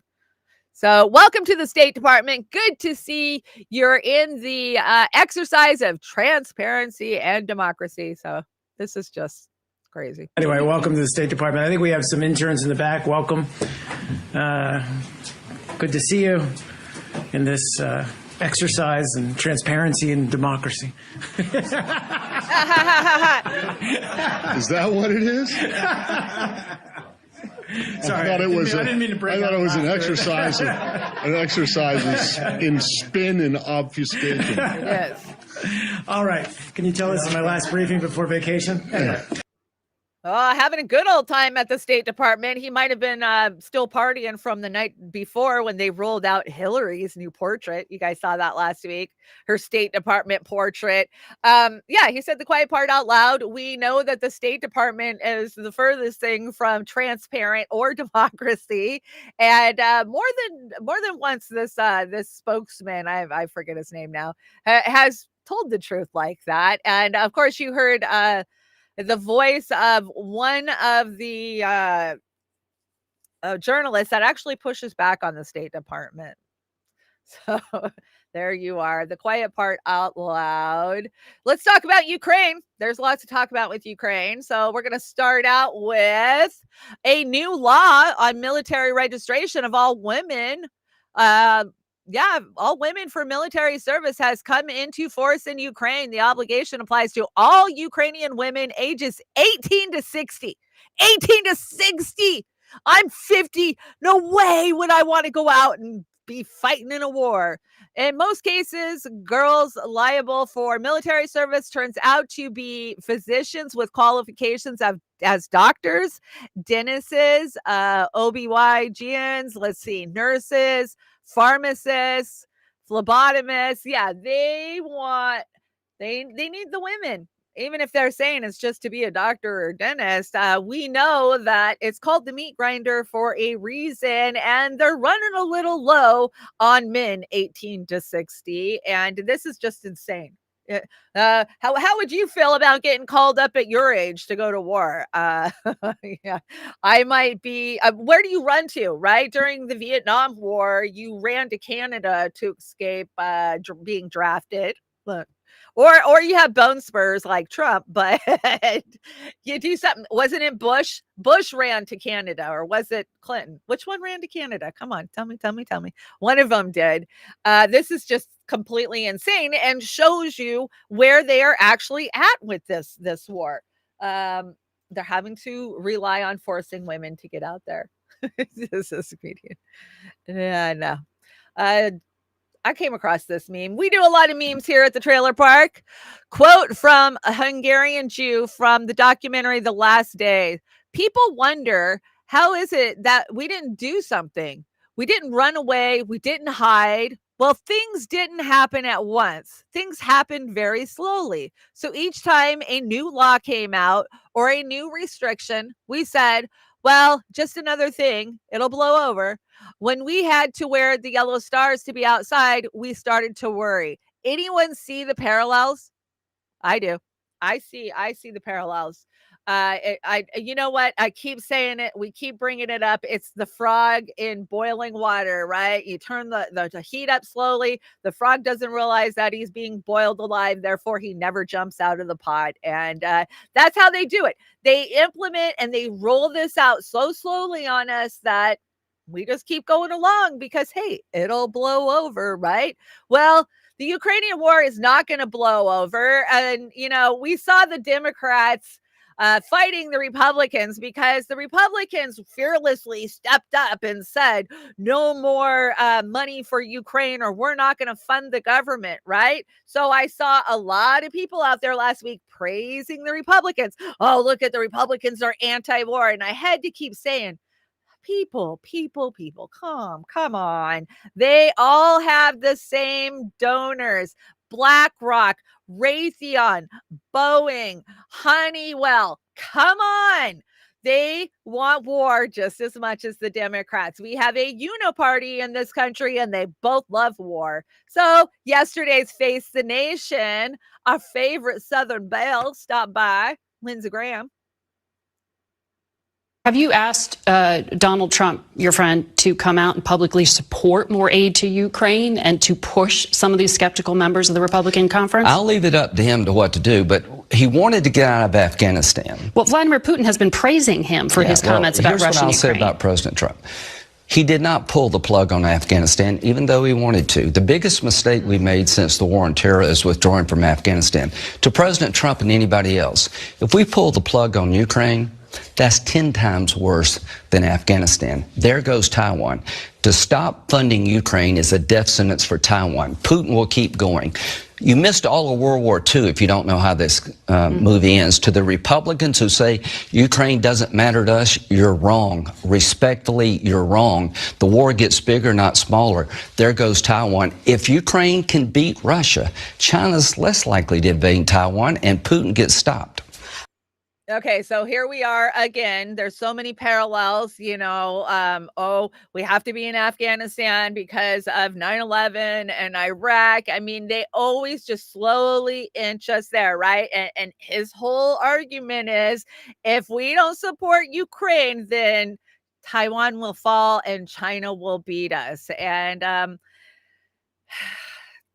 it's such a crazy narrative that they push out there. One minute they're against it, the next minute they're hand in hand with China, because you will hear the Republicans saying, we need this, we need that from China. And not my flag, not my war. I totally agree with that. Not my flag, not my war. I don't know if I subscribe to any flags anymore in my life. I definitely was raised that way. We all were. Hand over your heart. You got to say the Pledge of Allegiance every morning. Pledge yourself to this country. And they want to bring that back. So I had to bring you this example of some totally disgusting shit livery that was going on this week. Did you see this? Oh my gosh. Emma Vigeland hanging out with Vash, and Ro the Hokana, and Two Dissidents nailed it right on the head. Me trying to watch the Vosh, Emma, Destiny, and Ryan Grimm roundtable. Yeah, your soul's being sucked out of your eyes. That's really what it's about, right? I didn't know Ryan Grimm was in on that, but I'm not shocked because we've been calling Ryan Grimm out for a long effing time. So Kamala Harris has the U.S. has an alliance with North Korea. Did you know this? We have an alliance with North Korea. And if we do, I thought Trump was the one that set that up, not Harris. Let's check it out. So on September 29, 2022, Harris at a speech outside said, the United States shares a very important relationship, which is an alliance with the Republic of North Korea. Let's check it out. Did she actually say that? So the United States shares a very important relationship, which is an alliance with the Republic of North Korea. And it is an alliance that is strong and enduring.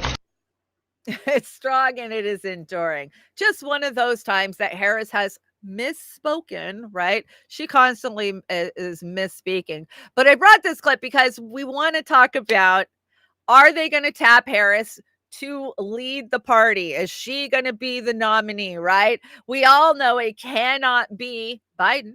It can't be Biden. He can barely hold on from day to day to day. We know that the Democrats can't lock him down for another 4 years. So the likely choice would be his vice president, right? That's what she's there for, to protect him and step up when she needs to. Well, it doesn't seem like the Democratic Party has a lot of faith in Harris, and they're going to sidestep her for the nomination. And who do we think, and who have we been saying we think is going to get tapped for the nominee? Well, that would be Gavin Newsom, right? Anybody remember Harris telling Joe during the debate, you will do whatever the Chinese tell you. They gave your son over $1 billion. Funny how she knew during the debates that he was crooked, but then when he called, she was like, we did it, Joe. We did it. I don't care how much money your family takes from Ukraine or from China. Did you guys see this yesterday or a couple days ago? The border crisis is beyond. And you guys know I've actually gone down to the border. I've done some reporting down there. And just in, Costa Rica is declaring a state of emergency amid surges of migrants crossing the country. That was Reuters. And the WEF, the World Economic Forum, if you don't know who that is, was caught orchestrating U.S. border crisis from a military base in Panama. What? Oh, and this says it's actually fact-checked. Look, it's got the fact-check seal of approval on it. Are you shocked? No, I'm not shocked. When you know the amount of migrants that are coming across the border nowadays, it's definitely orchestrated. This isn't just random people in a small village saying it's time to go find a job in the U.S. That's not what's happening here. And you guys know I do not advocate for closing our border down. I've never supported a closed border. We are the United States. Send us your huddled masses yearning to be free. But that is not what's going on here. That is not. And the Biden administration has done a complete 180 from what Trump was doing. Trump was terrible on the border too. AOC had to go down there and cry about it. She ain't crying about it now. And the amount of migrants coming across, 260,000 last month alone. That is not sustainable for our country. I don't care. I'm not saying that we should not let migrants into the country. I'm saying we should be doing it in a reasonable, orderly fucking manner. And that is not what's happening. We already have a housing crisis in our country. We already have an unemployment jobs crisis in our country. And this is just going to make it 10 times worse. And I'm not saying that, they shouldn't be allowed to come here. They should be, but they need to have a clear path. Having them come in and giving them a court date for 7 years from now, that's not gonna work. It's not working. And I think we need to temporarily shut the border down, guys. I do. And I would never say that, but right now it's completely overran. It's completely, you go and you watch and listen to the interviews. And I'm not saying go watch Elon Musk's bullshit that he pulled this week. That was just him trying to make himself relevant. But you go talk to or listen to what Border Patrol is saying and what these local sheriffs are saying, even 200, 300, 400 miles away from the border. They're inundated. They could barely keep up with, they had a lack of resources before. They seriously have a lack of resources. Now, I don't know what the answer is at the border, but it can't continue the way that it is. And it breaks my heart. You know, I've been to the prison where they house women coming across the border when they were taking the children from them. I've been out there. It is a fucking prison. It's just like if you got arrested and sentenced to 5 years in prison. It is a concrete prison with barbed wire and razor wire. So this is how we're treating the migrants that are coming across. It's disgusting, and I don't know what the answer is. I wish I knew. I did. Let's see. This is Professor Zenka says San Francisco mayor wants drug testing for welfare recipients. Aw, isn't that good? About a dozen states, mostly deep red, require drug testing for welfare recipients. So Democrats are amping up their war on the poor to lead up to the 2024 election. And that's exactly it. Can you imagine a Democrat saying that? We got to drug test all the welfare people. This is just insane. San Francisco's got so many problems. If you remember that press conference, I brought that press conference to you back in May. It was absolutely revolting. Let's drug test them. Yeah, let's drug test Zelensky. Zelensky, you want more money? You're going to need a drug test before we can send you another $1 billion. That's the reality of what it should be, but it's not. Bono says Trump supporters are tearing apart America's democracy. And that's fact check too. He wants to be relevant too. Oh my God, he is a part of that gated community clique that I was just talking about. You can name them, you know who they are. They love to vacation together. I've always hated you too, also. Thank you. I'm not alone. Even in the 80s, I was just like, I don't get it. The Streets Have No Name. That was an okay song. But everything after that, I was just like, look at these posers. Because that's what I see them as. Let us wage a moral and political war against the billionaires and corrupt leaders on Wall Street and elsewhere whose policies and greed are destroying the middle class of America. Yeah, Bernie Sanders said that. I don't even know if there is a middle class any longer. Let's see. Reverend Al Sharpton had to get in on the ageism and say, I don't hear concerns over Bernie Sanders' age when he ran. Well, Al, I don't know where you are, but we were constantly told that Bernie Sanders was too old to run. So nice try. You're full of shit. This ageism is brought to you by Trump. And he's only 3 years younger than Biden. Stop being gaslit, America. Vote for Biden if you want to keep our democracy. These people that say democracy is on the ballot are so full of shit. You obviously don't get we're a constitutional republic, but democracy is just a fancy little word they like to put out there to gaslight you, to dog whistle you. And that's exactly what it is a dog whistle. But for Al Sharpton to say that is so wrong, because on the ground, as a Bernie delegate, constantly we came up against ageism trying to defend Bernie Sanders back then, right? Was Bernie the oldest in the race in 2016? I think he was close to it. I think he was. So here's the golden boy of the Democrats. Gavin Newsom vetoes bill that would allow striking workers to get an unemployment check. Huh? I thought he was a Democrat. I thought they like to help the workers out, the union people. They're on strike. Why can't we give them some money so that way they could hold fast a little longer for this strike?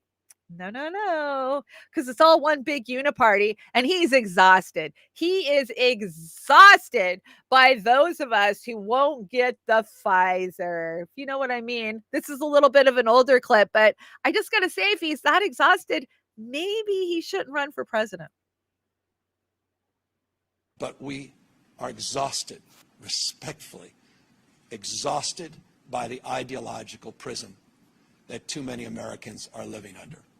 We're exhausted by the Ron Johnsons and the Tucker Carlsons. We're exhausted by the Marjorie Taylor Greens. We're exhausted by the right-wing echo chamber that has been perpetuating misinformation around the vaccine and its efficacy and safety. We're exhausted by the politicalization of this pandemic, and that includes mask wearing that has been equated to the Holocaust. It's disgraceful, it's unconstitutional, it's unconscionable,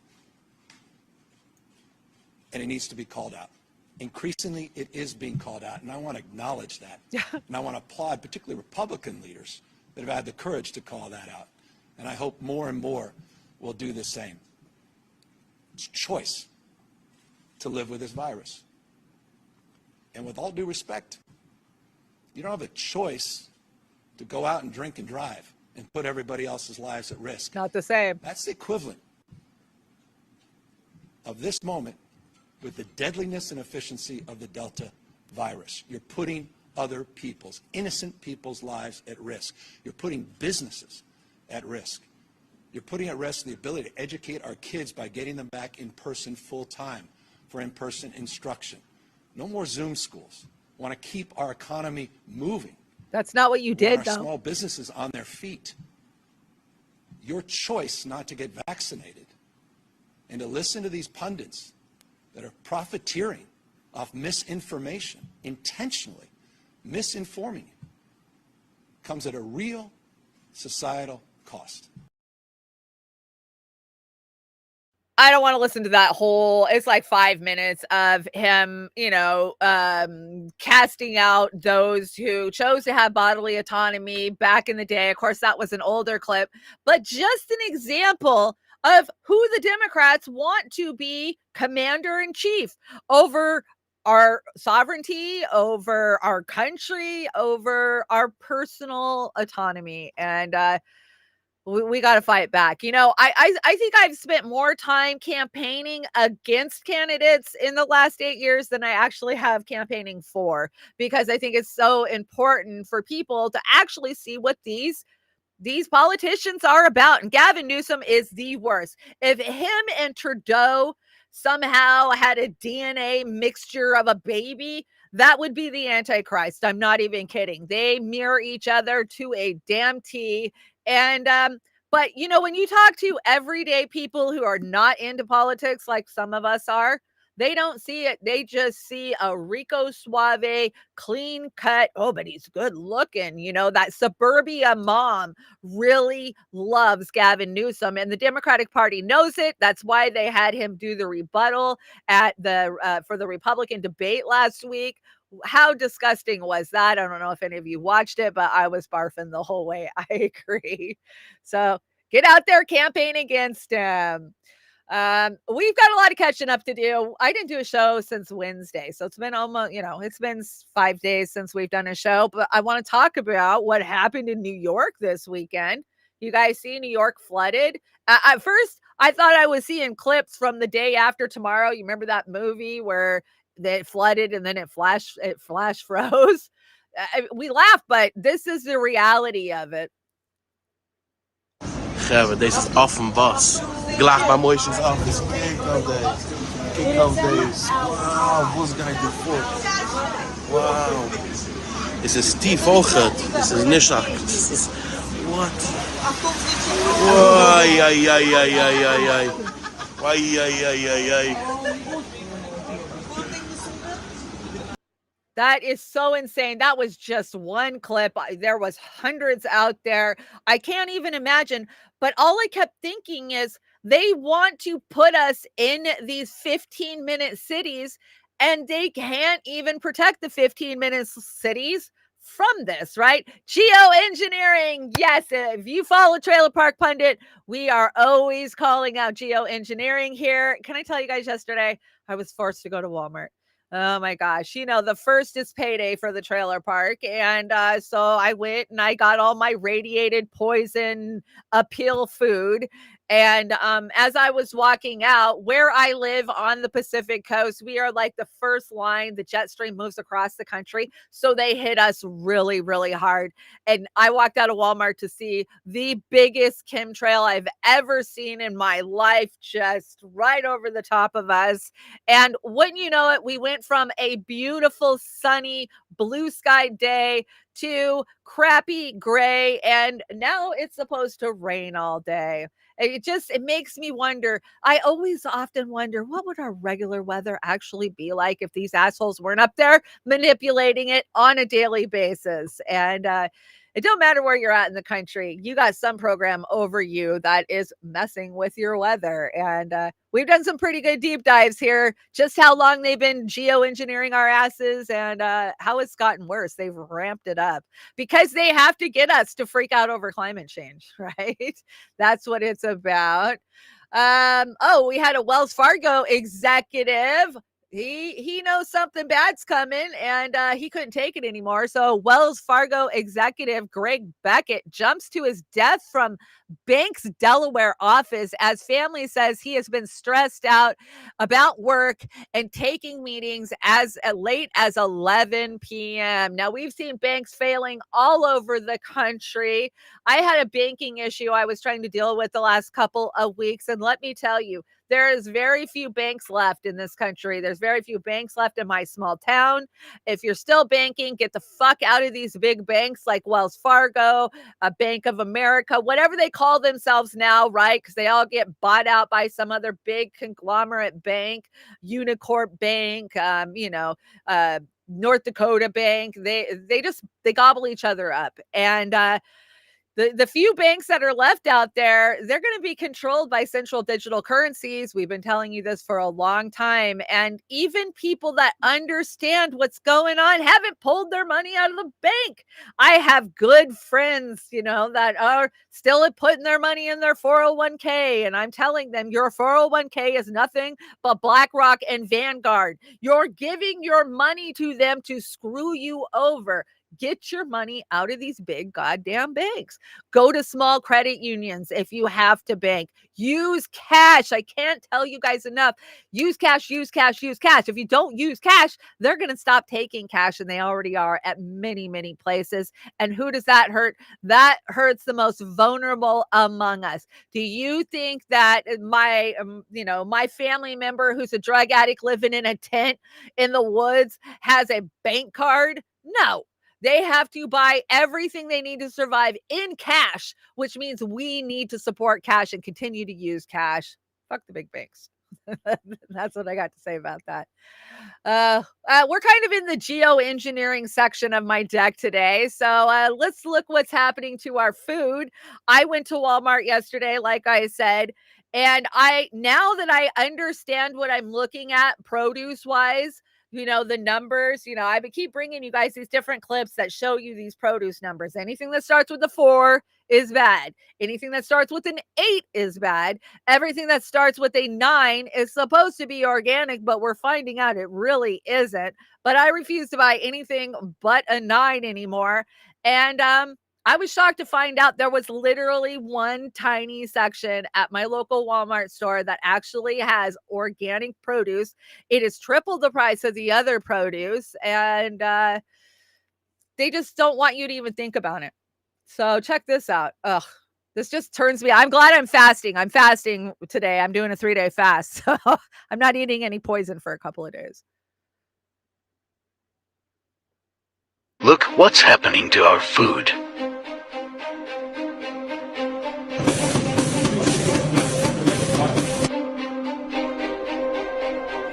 Hey, those potatoes.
Toyuqlar nə boyda olur?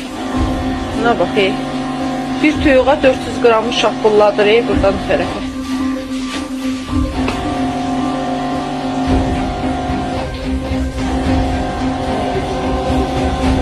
O birisini elə, o birisini elə.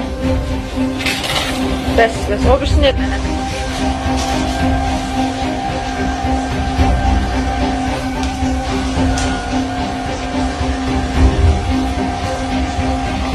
Buduna da vur baxıb, bud nətəri şişir. Əlini çək.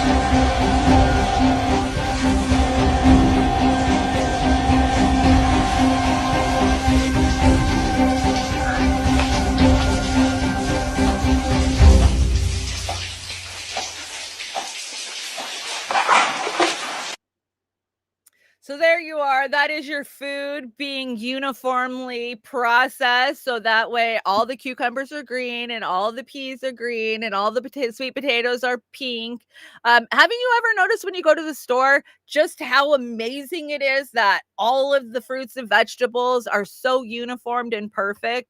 That's because they're bioengineered to be that way, and they're treated with so many chemicals. I've been complaining about our meat supply for years now. It's full of tumors, it's stuff full of sulfates and radiated, our meat, our produce, everything. You guys know it out there. And even though I talk about it and even though I've known about it forever, it's hard. It is so hard not to just say F it and eat that box of whatever. Okay, so take this flatbread, Townhouse flatbread, right? Probably owned by Nabisco, who's owned by BlackRock. Pretty much everything's owned by these big conglomerates, right? But when you read the list, damn near half of the shit in here is chemicals, or if it's real wheat flour, it's full of glyphosate, right? So it's just so hard every time you open your mouth and you put something in your mouth. Is it healthy? Because nothing in America is healthy anymore. We have 2 grocery stores where in the rural town that I live in. We have Safeway, which is outrageously priced, or you have Walmart. But it doesn't matter because the vendors are the same. The food is coming from the same places. And we have to just be so hard and be diligent about trying to get healthy foods. I know you can't do it all the time. I know I'm trying. But I hit the farmer's market this weekend and I got me some beautiful local grown grapes because Vic, I'm going to try me that grape pie one of these days. I'm gathering up grapes to do it. So just try hard. That's all I got to say is try to get out to the farmer's market, grow local, grow your own food, try to buy local, and just think about it. Think about the poisons that we're ingesting. When you're younger, it's easier to just ignore it because you're like, oh, I feel fine. I feel great, But as you get older, you realize that food is what is your energy. That's how you keep going. That is your future. And now where I can't afford to keep eating nasty chemicals and poisons. Yeah, Gates Farms. Well, that's not the only thing because now you're going to be so turned off by meat. Of course, they're going to make meat for you.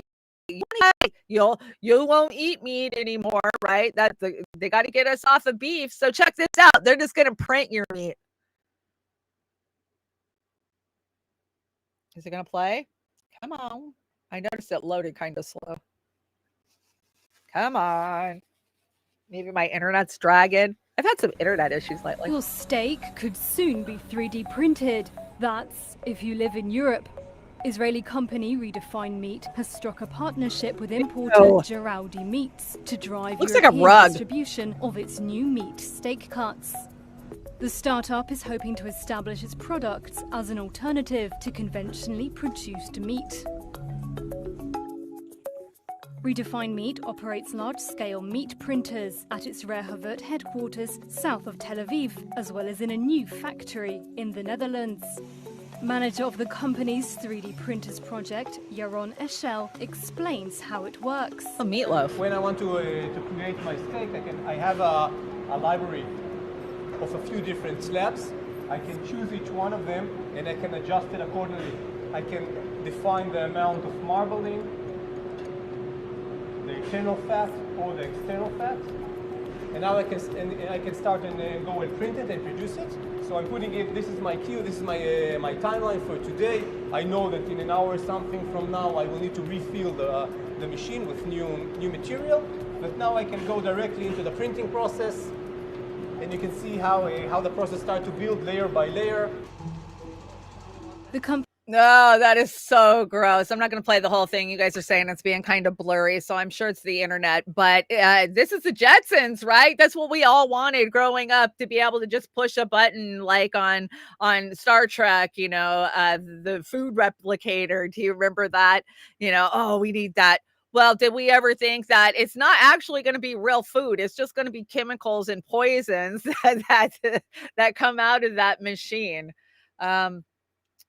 I don't know what to tell you guys. Just read everything you buy. That's all I can tell you. Read everything you buy. Is it real? What the hell? But they can dupe us for everything. I mean, I honestly think that our meat supply is already probably half not real. They've been using pink slime since the 70s to dupe us into thinking we're getting ground beef. And you can smell it. I don't care who you are. Rip that steak open and smell it. It smells like sulfur and nitrates. That's all you can smell.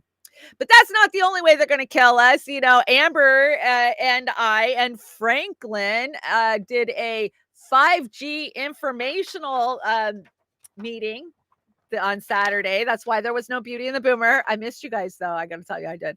And I think we learned a lot. It was really good to get out there and talk to the community and talk to other people who are fully aware of our health and how the new technology is affecting our health. We talked a lot about like Havana syndromes and, the coming authoritarian control they're going to have because of these systems and how it's going to affect our health. And I came across this great video a couple of weeks ago. I think I probably brought this a long time ago, but I wanted to show you guys again. This is a tree with a 5G tower next to it, and it speaks for itself. Here we go. Here we go. All the bark's falling off. All on the left-hand side. Look on the left-hand side of that tree. Look on the right-hand side. That's all right. Yeah. Right, well, look at the right-hand side of the tree. Look at the flower. Look at the bushes. Look at the green bushes. Yeah. Very nice. Look at the left-hand side. Dead. Do you know why? Because that's right next to it. Have you seen anything like that in your life? It's got a light right there. The transmitter on the top.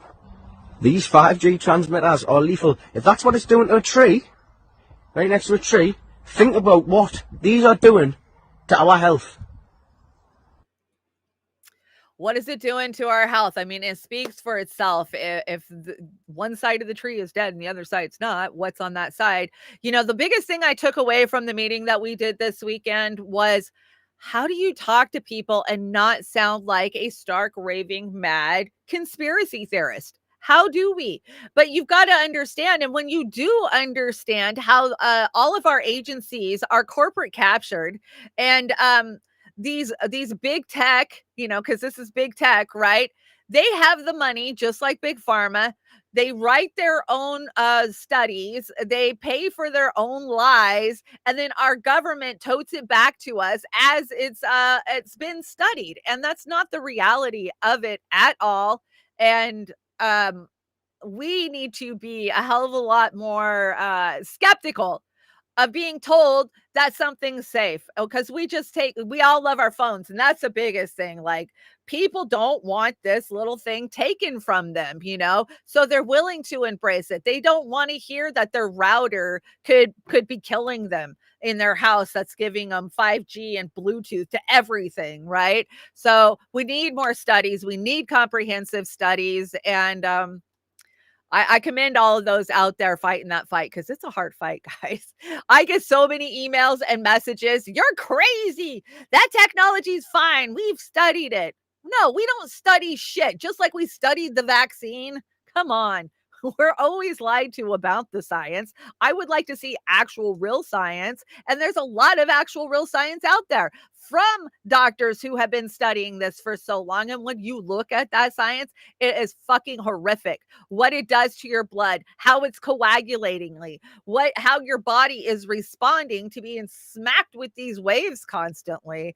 So I don't pretend to understand or know much about this. I don't. And that's why I wasn't on the panel. I just moderated and let those who do understand say it, or get out there and say what they need to say. And we will have a very comprehensive video that's going to come out on this very soon. So I know that we have some great people working on it. And this is just a prime example of it. So Nobel Peace Prize awarded to COVID vaccine pioneers. Yeah. Oh, those pioneers. They were recognized for their work that led to the development of vaccines that were administered to billions around the world. So, yep, Nobel Prize goes to scientists behind mRNA COVID vaccines. Yeah, we've had some questions about the Nobel Prize for some years now, right? I don't know, 15 years we've been questioning it. It seems like everybody who seems to get one seems to be evil at the end of the day, right? Do no evil. We're almost out of here. We're going to hit Meme Alley. Of course, we got to talk about the hottest memes of the day. We never get out of the trailer park without going down Meme Alley. And I think we're starting now. So Ryan Knight says the average U.S. family health insurance premium in 2000 cost $6,000. In 2012, it was $16,000. And in 2022, it was $22,000. That is a 266% increase since 2000. For-profit health insurance is a scam. Now it says hashtag nationalize healthcare now. And you guys know, for a long time, I spent 2 years on the ground with the Medicare for All fight until COVID hit. And I stepped back and said, whoa, what are we asking for? Do we even know what we're asking for? We're asking an authoritarian government to give us something. And if we ask for universal health care and we get it, does that mean we're signing over our bodily autonomy, our right to choose what goes into our body? So, yeah, I don't push that nationalized health care any longer. Not that I don't think Americans deserve health care. We absolutely do. We don't deserve to go broke because we get sick. It's insane. When you vote for a Democrat and refuse to look at what's happening, so many did this for so long, but not any longer, right? I ain't voting for either party. I can promise you that. And I'll take a community strike for that one, so I won't. Let's see. Mark Zuckerberg says polarizing Elon Musk will keep X from reaching its full potential. What is its full potential? To be the next WeChat, fully authoritarian site? And say hello to my only friend. It is his only friend, right? Yeah, Elon, DARPA boy, he's out there doing exactly what these guys do. Don't think for 1 minute that Mark Zuckerberg has such a big brain that he just created Facebook and put it out there. He was tapped to be the front man of Facebook, just like Elon Musk was tapped to be the front man of so many of the ventures that he's into, Tesla, Starlink. Yeah, they're all just covers for DARPA. This is all this is, what was I was watching? David Icke dropped like a 3-hour podcast with somebody the other day. You guys know I love David Icke. And he made it so clear that how would you roll out an authoritarian measure like this? You would roll it out by letting people think that it's free speech, that sorry, it's just the internet. We can't control the speech on it. But then after you get everybody addicted to it, then you make it authoritarian. Then you control. Then you censor. And that's exactly what they do via these two shitheads right here. Do I think that they're ready to throw a smackdown in some cage match? No. That's for press, guys. That's to get people hyped up. Oh, I forgot we had Hollywood Go Fuck Yourself section today. Okay, I guess we're doing Hollywood Go Fuck Yourself. What do I got in here? Oh, yeah. We got to talk about this. Breaking. Dwayne Keefe D has been arrested in suspicion of the murder of Tupac Shakur. Allegedly, Sean Combs put a hit on Tupac. Sources in the LA or the Las Vegas Police Department tell us, as of the AP. Okay, so we saw a arrest come down in the Tupac murder on Friday. And when you do a little research into it, they're saying that one of these guys, this Dwayne Keefe D, did a documentary, was interviewed for a documentary in 2018. And the way he phrased and worded what they asked him, he said the shot came from the back seat. Well, there was 4 people in the car. The police know who the 4 people were. And yeah, sometimes opening your mouth will get you. And that's what seems to happen here. Took a while, but they got him. I don't know if I buy that's the real story. I think that this is some more bread and circus. So when Rome was falling, they constantly had circus to distract people. Remember that when you see anything going on. And I think that that's what this story is. I think Vegas wants to see, we care about our cold cases, give us props. And who knows? There's so much speculation and conspiracy with that murder. You know, we've talked about it over the years. The FBI, the CIA, these militant, I don't even know what the group is called, but, you know, they blame it on them. So we'll see how this trial plays out. But is it bread and circuses? Absolutely. I think it's bread and circuses. So did you guys see this? Michelle Obama enjoying a snorkeling session with her shirtless friend Tom Hanks and his wife Rita Wilson in Italy before climbing aboard Steven Spielberg's $250 million super jet. The former first lady is still on vacation away from President Obama. He recently ignored a reporter yesterday when asked if his wife is running for president. Yes, there's a lot of talk about Michelle Obama being either tapped for president or maybe vice president. And Newsom could use her as his VP, right? There's a lot of talk about it. And let's see, breaking, President Obama stayed silent when he was asked if his wife, Michelle, is running for president while exiting Funk restaurant in Beverly Hills. Oh, I'm sure that's some trendy ass place. Meanwhile, Michelle Obama, 59, is vacationing aboard Steven Spielberg's yacht in the Italian Riviera with Tom Hanks and Rita Wilson. Michelle and Barack have not been seen together since Larry Sinclair's presidential gay sex accusations, and not to mention that their chef drowned mysteriously at their compound. So no, Michelle and Barack have not been seen together since all of that went down. Since, what was his name? Tifon Campbell, was that his name?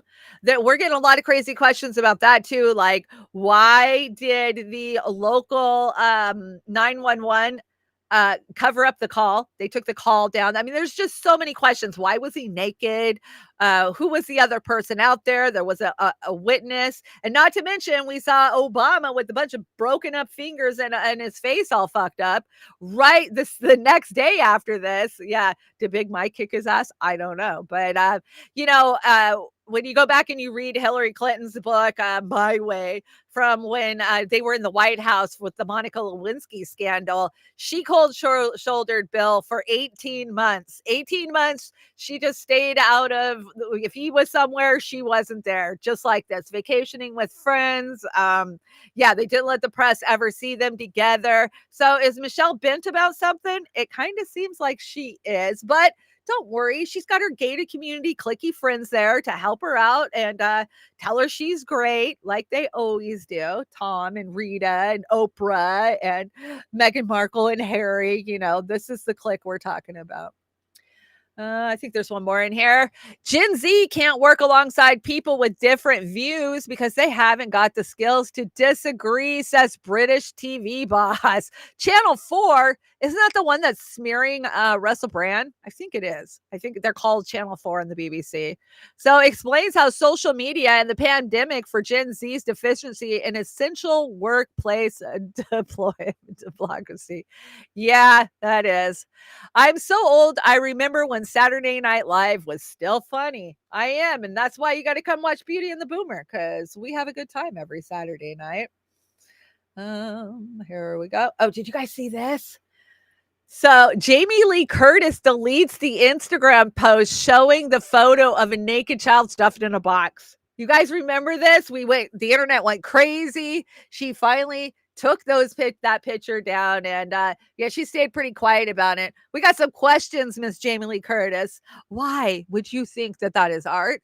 And Oprah reveals how she manages to stay stress-free at 67. Step 1, have $1 billion. Yeah, that's how you do it. Have $1 billion, and then you'll be totally stress-free. Okay, we finally made it. Meme Alley. I knew we'd run a little late today. I had quite a big show going, so we'll get out of here as soon as we get through Meme Alley. Okay, let's get started. Congratulations. You made it to October 2023. Make some noise, all of us. Ah! Yeah, that's exactly it. CNN, Fox, BBC, NPR, Reuters, MSNBC, and the New York Times. I would say the Washington Post, too. Top 10 missed headlines. Yeah, they're all misleading. We know that. Don't watch media, mainstream media. Okay, so this is a comparison. The Democrats actually posted this. So it says Trump was one of the worst anti-union presidents in American history. He rolled back worker protections. He attacked workers' ability to organize. He eroded workers' bargaining rights. He blocked overtime for millions of workers. He denied workers a minimum wage increase.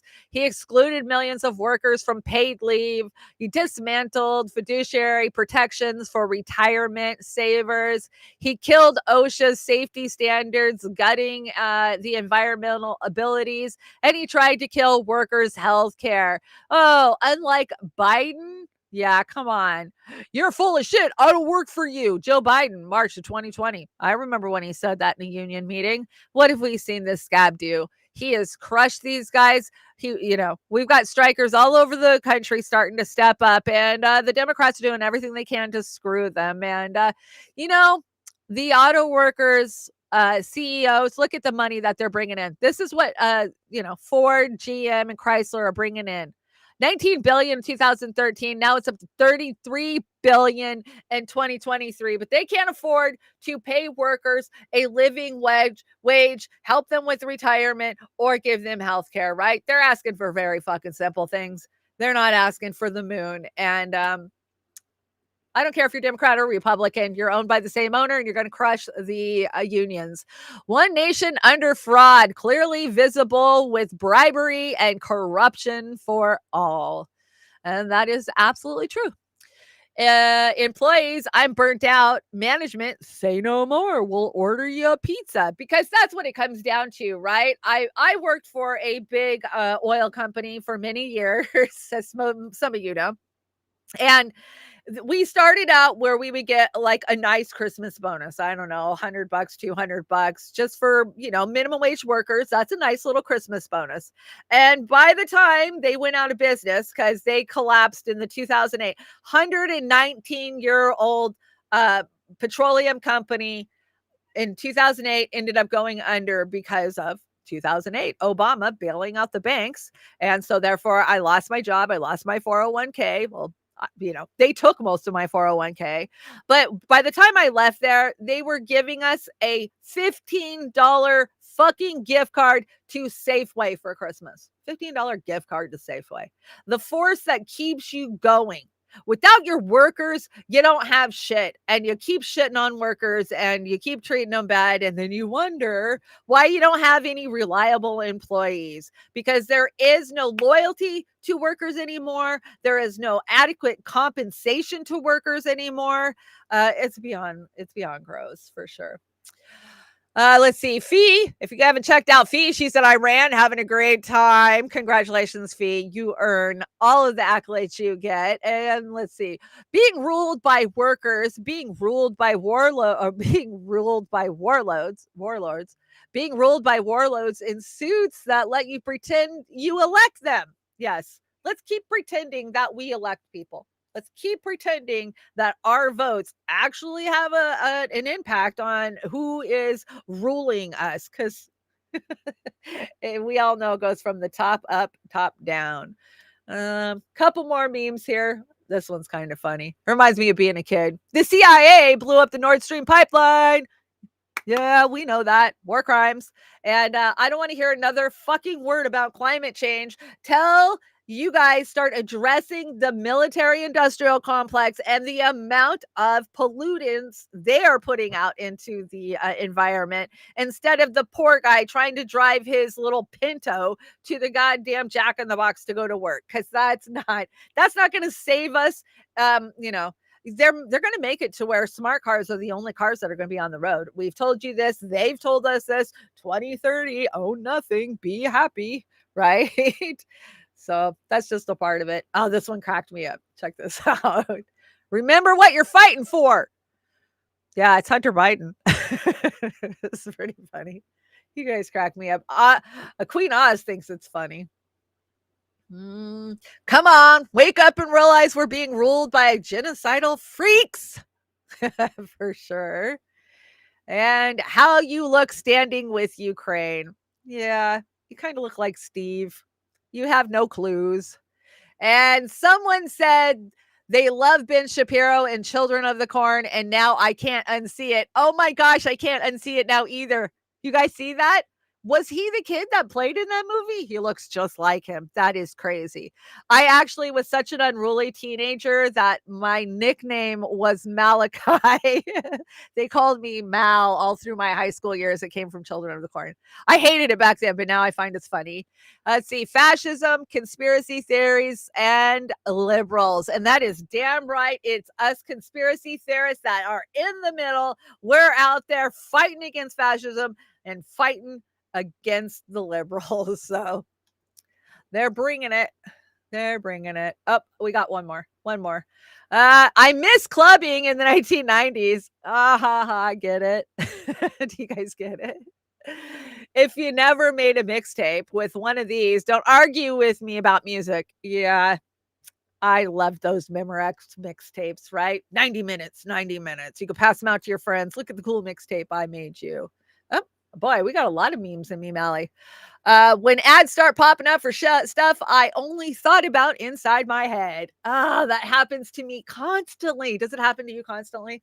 And sometimes I'll sit there and I'll be like, did I think about that or did I say it out loud? And I'll be like, I never said that out loud. How the hell did they know to put that in my feed? Creepy times. And I know Amber's hanging out over in the Rokfin's like, that's because they're reading your mind. I know. I want a Pinto station wagon. Oh my God. My best friends that lived 2 doors down when I was a kid, they had a Pinto station wagon. I can still feel the way the seats were weird in the back. They had like a little hole that your butt fit into, and then you had a cushion around it. The Pintos. Yeah. Don't get rear-ended by a Pinto, right? And this is your gardening meme. Start the change in your neighborhood. Stop spraying poisons in your yard. Shrink your lawn and plant natives. And I am doing this. I got out this weekend, did a little bit of work shutting the garden down. I still got a lot of peppers that are producing. My onions turned out amazing. I'm super excited. It was my first year doing purple onions, and they were beautiful. Of course, I did butternut squash and acorn squash, and I had a really good turnout this year. And I just, I used to have a big, huge yard that we'd have to go out and mow. I'm trying to make it smaller and smaller now. I'm taking more of the yard for growing produce that I can actually eat. And hey, that's less shit I got to mow at the end of the day. And here's your Assange for the day. You guys know I always finish the show out with Julian Assange. This is Julian Assange's address. Please screenshot it. It's so easy to send him a postcard and thank him for enduring what he's had to endure, for telling us the truth about our country. Remember, he is in a 7-foot by 12-foot cell, and the people that go in and visit say he is just so very, very sad. He needs to be home with his family. And until he's free, there is no free press. And this is Stella just this weekend. I don't remember if she was testifying or if she was accepting a award on his behalf. Violations of his rights, the bugging of his legal meetings with his lawyers where he was obtaining legal advice, the spying on our baby, etc. Those are crimes. Julian hasn't committed a crime. They committed the crimes against him, and also all the crimes that he exposed that they committed. This is a show of force, of bullying, of authoritarianism. Yep. Thank you.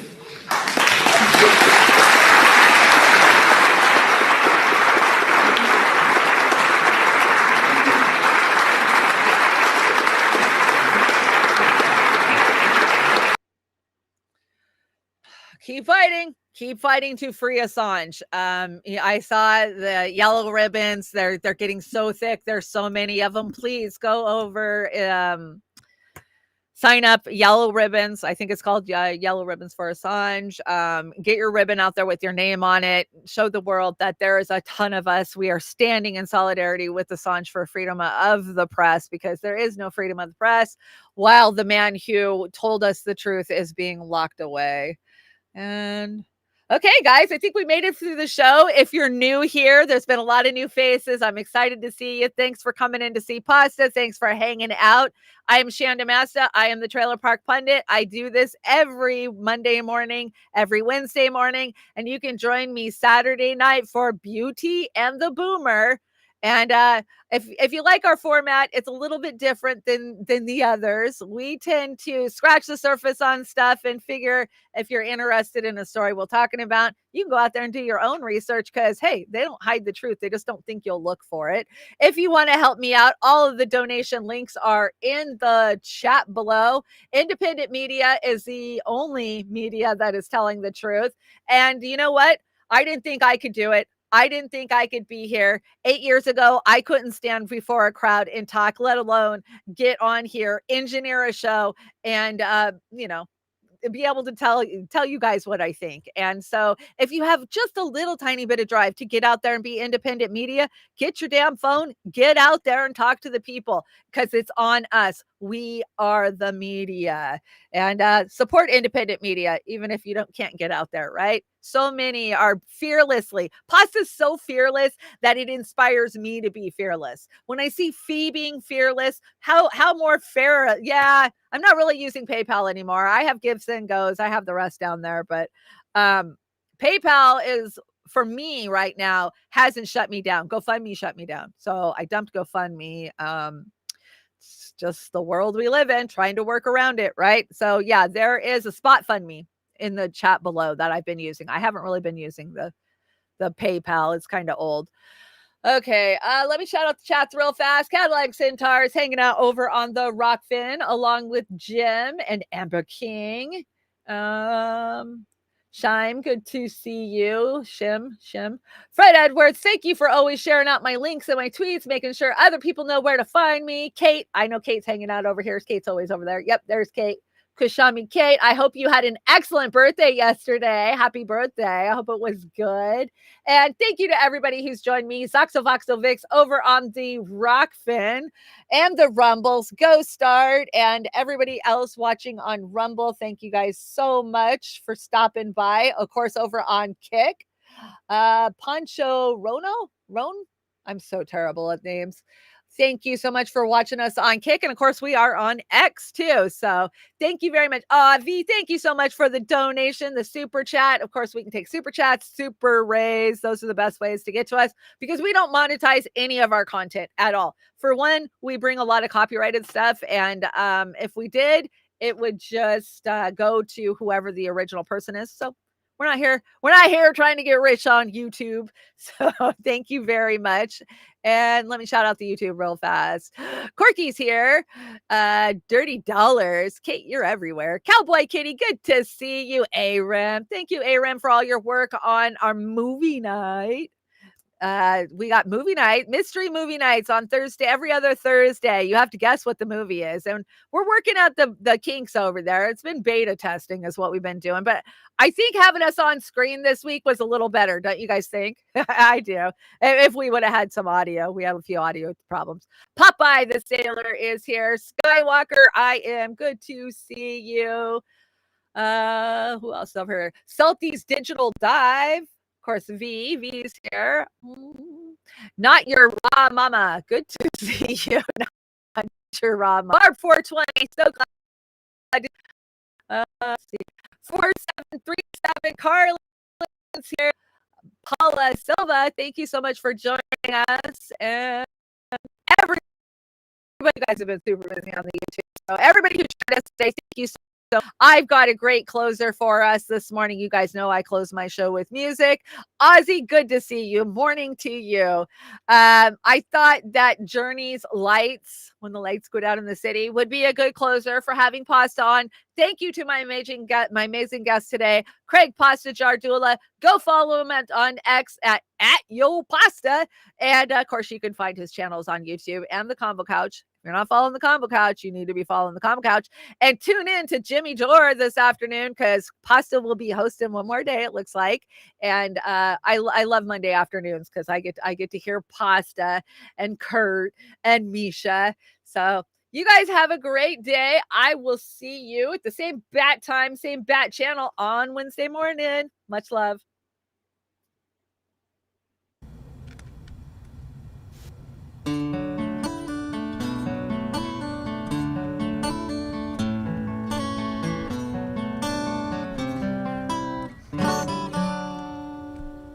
When the lights go down in the city and the sun shines on the bay, oh, I wanna be there in my city. Oh, oh, oh, oh. So you think you're lonely? Well, my friend, I'm lonely too. I wanna get back to my city by the bay. Oh, oh, oh. It's sad, oh, every morning's out on the road without your charms.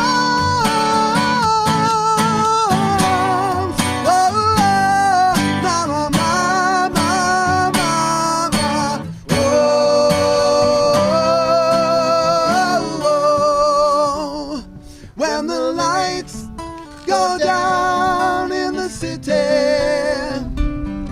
and the sun shines on the bay, oh, I wanna be there in my city. Oh, oh, oh, oh.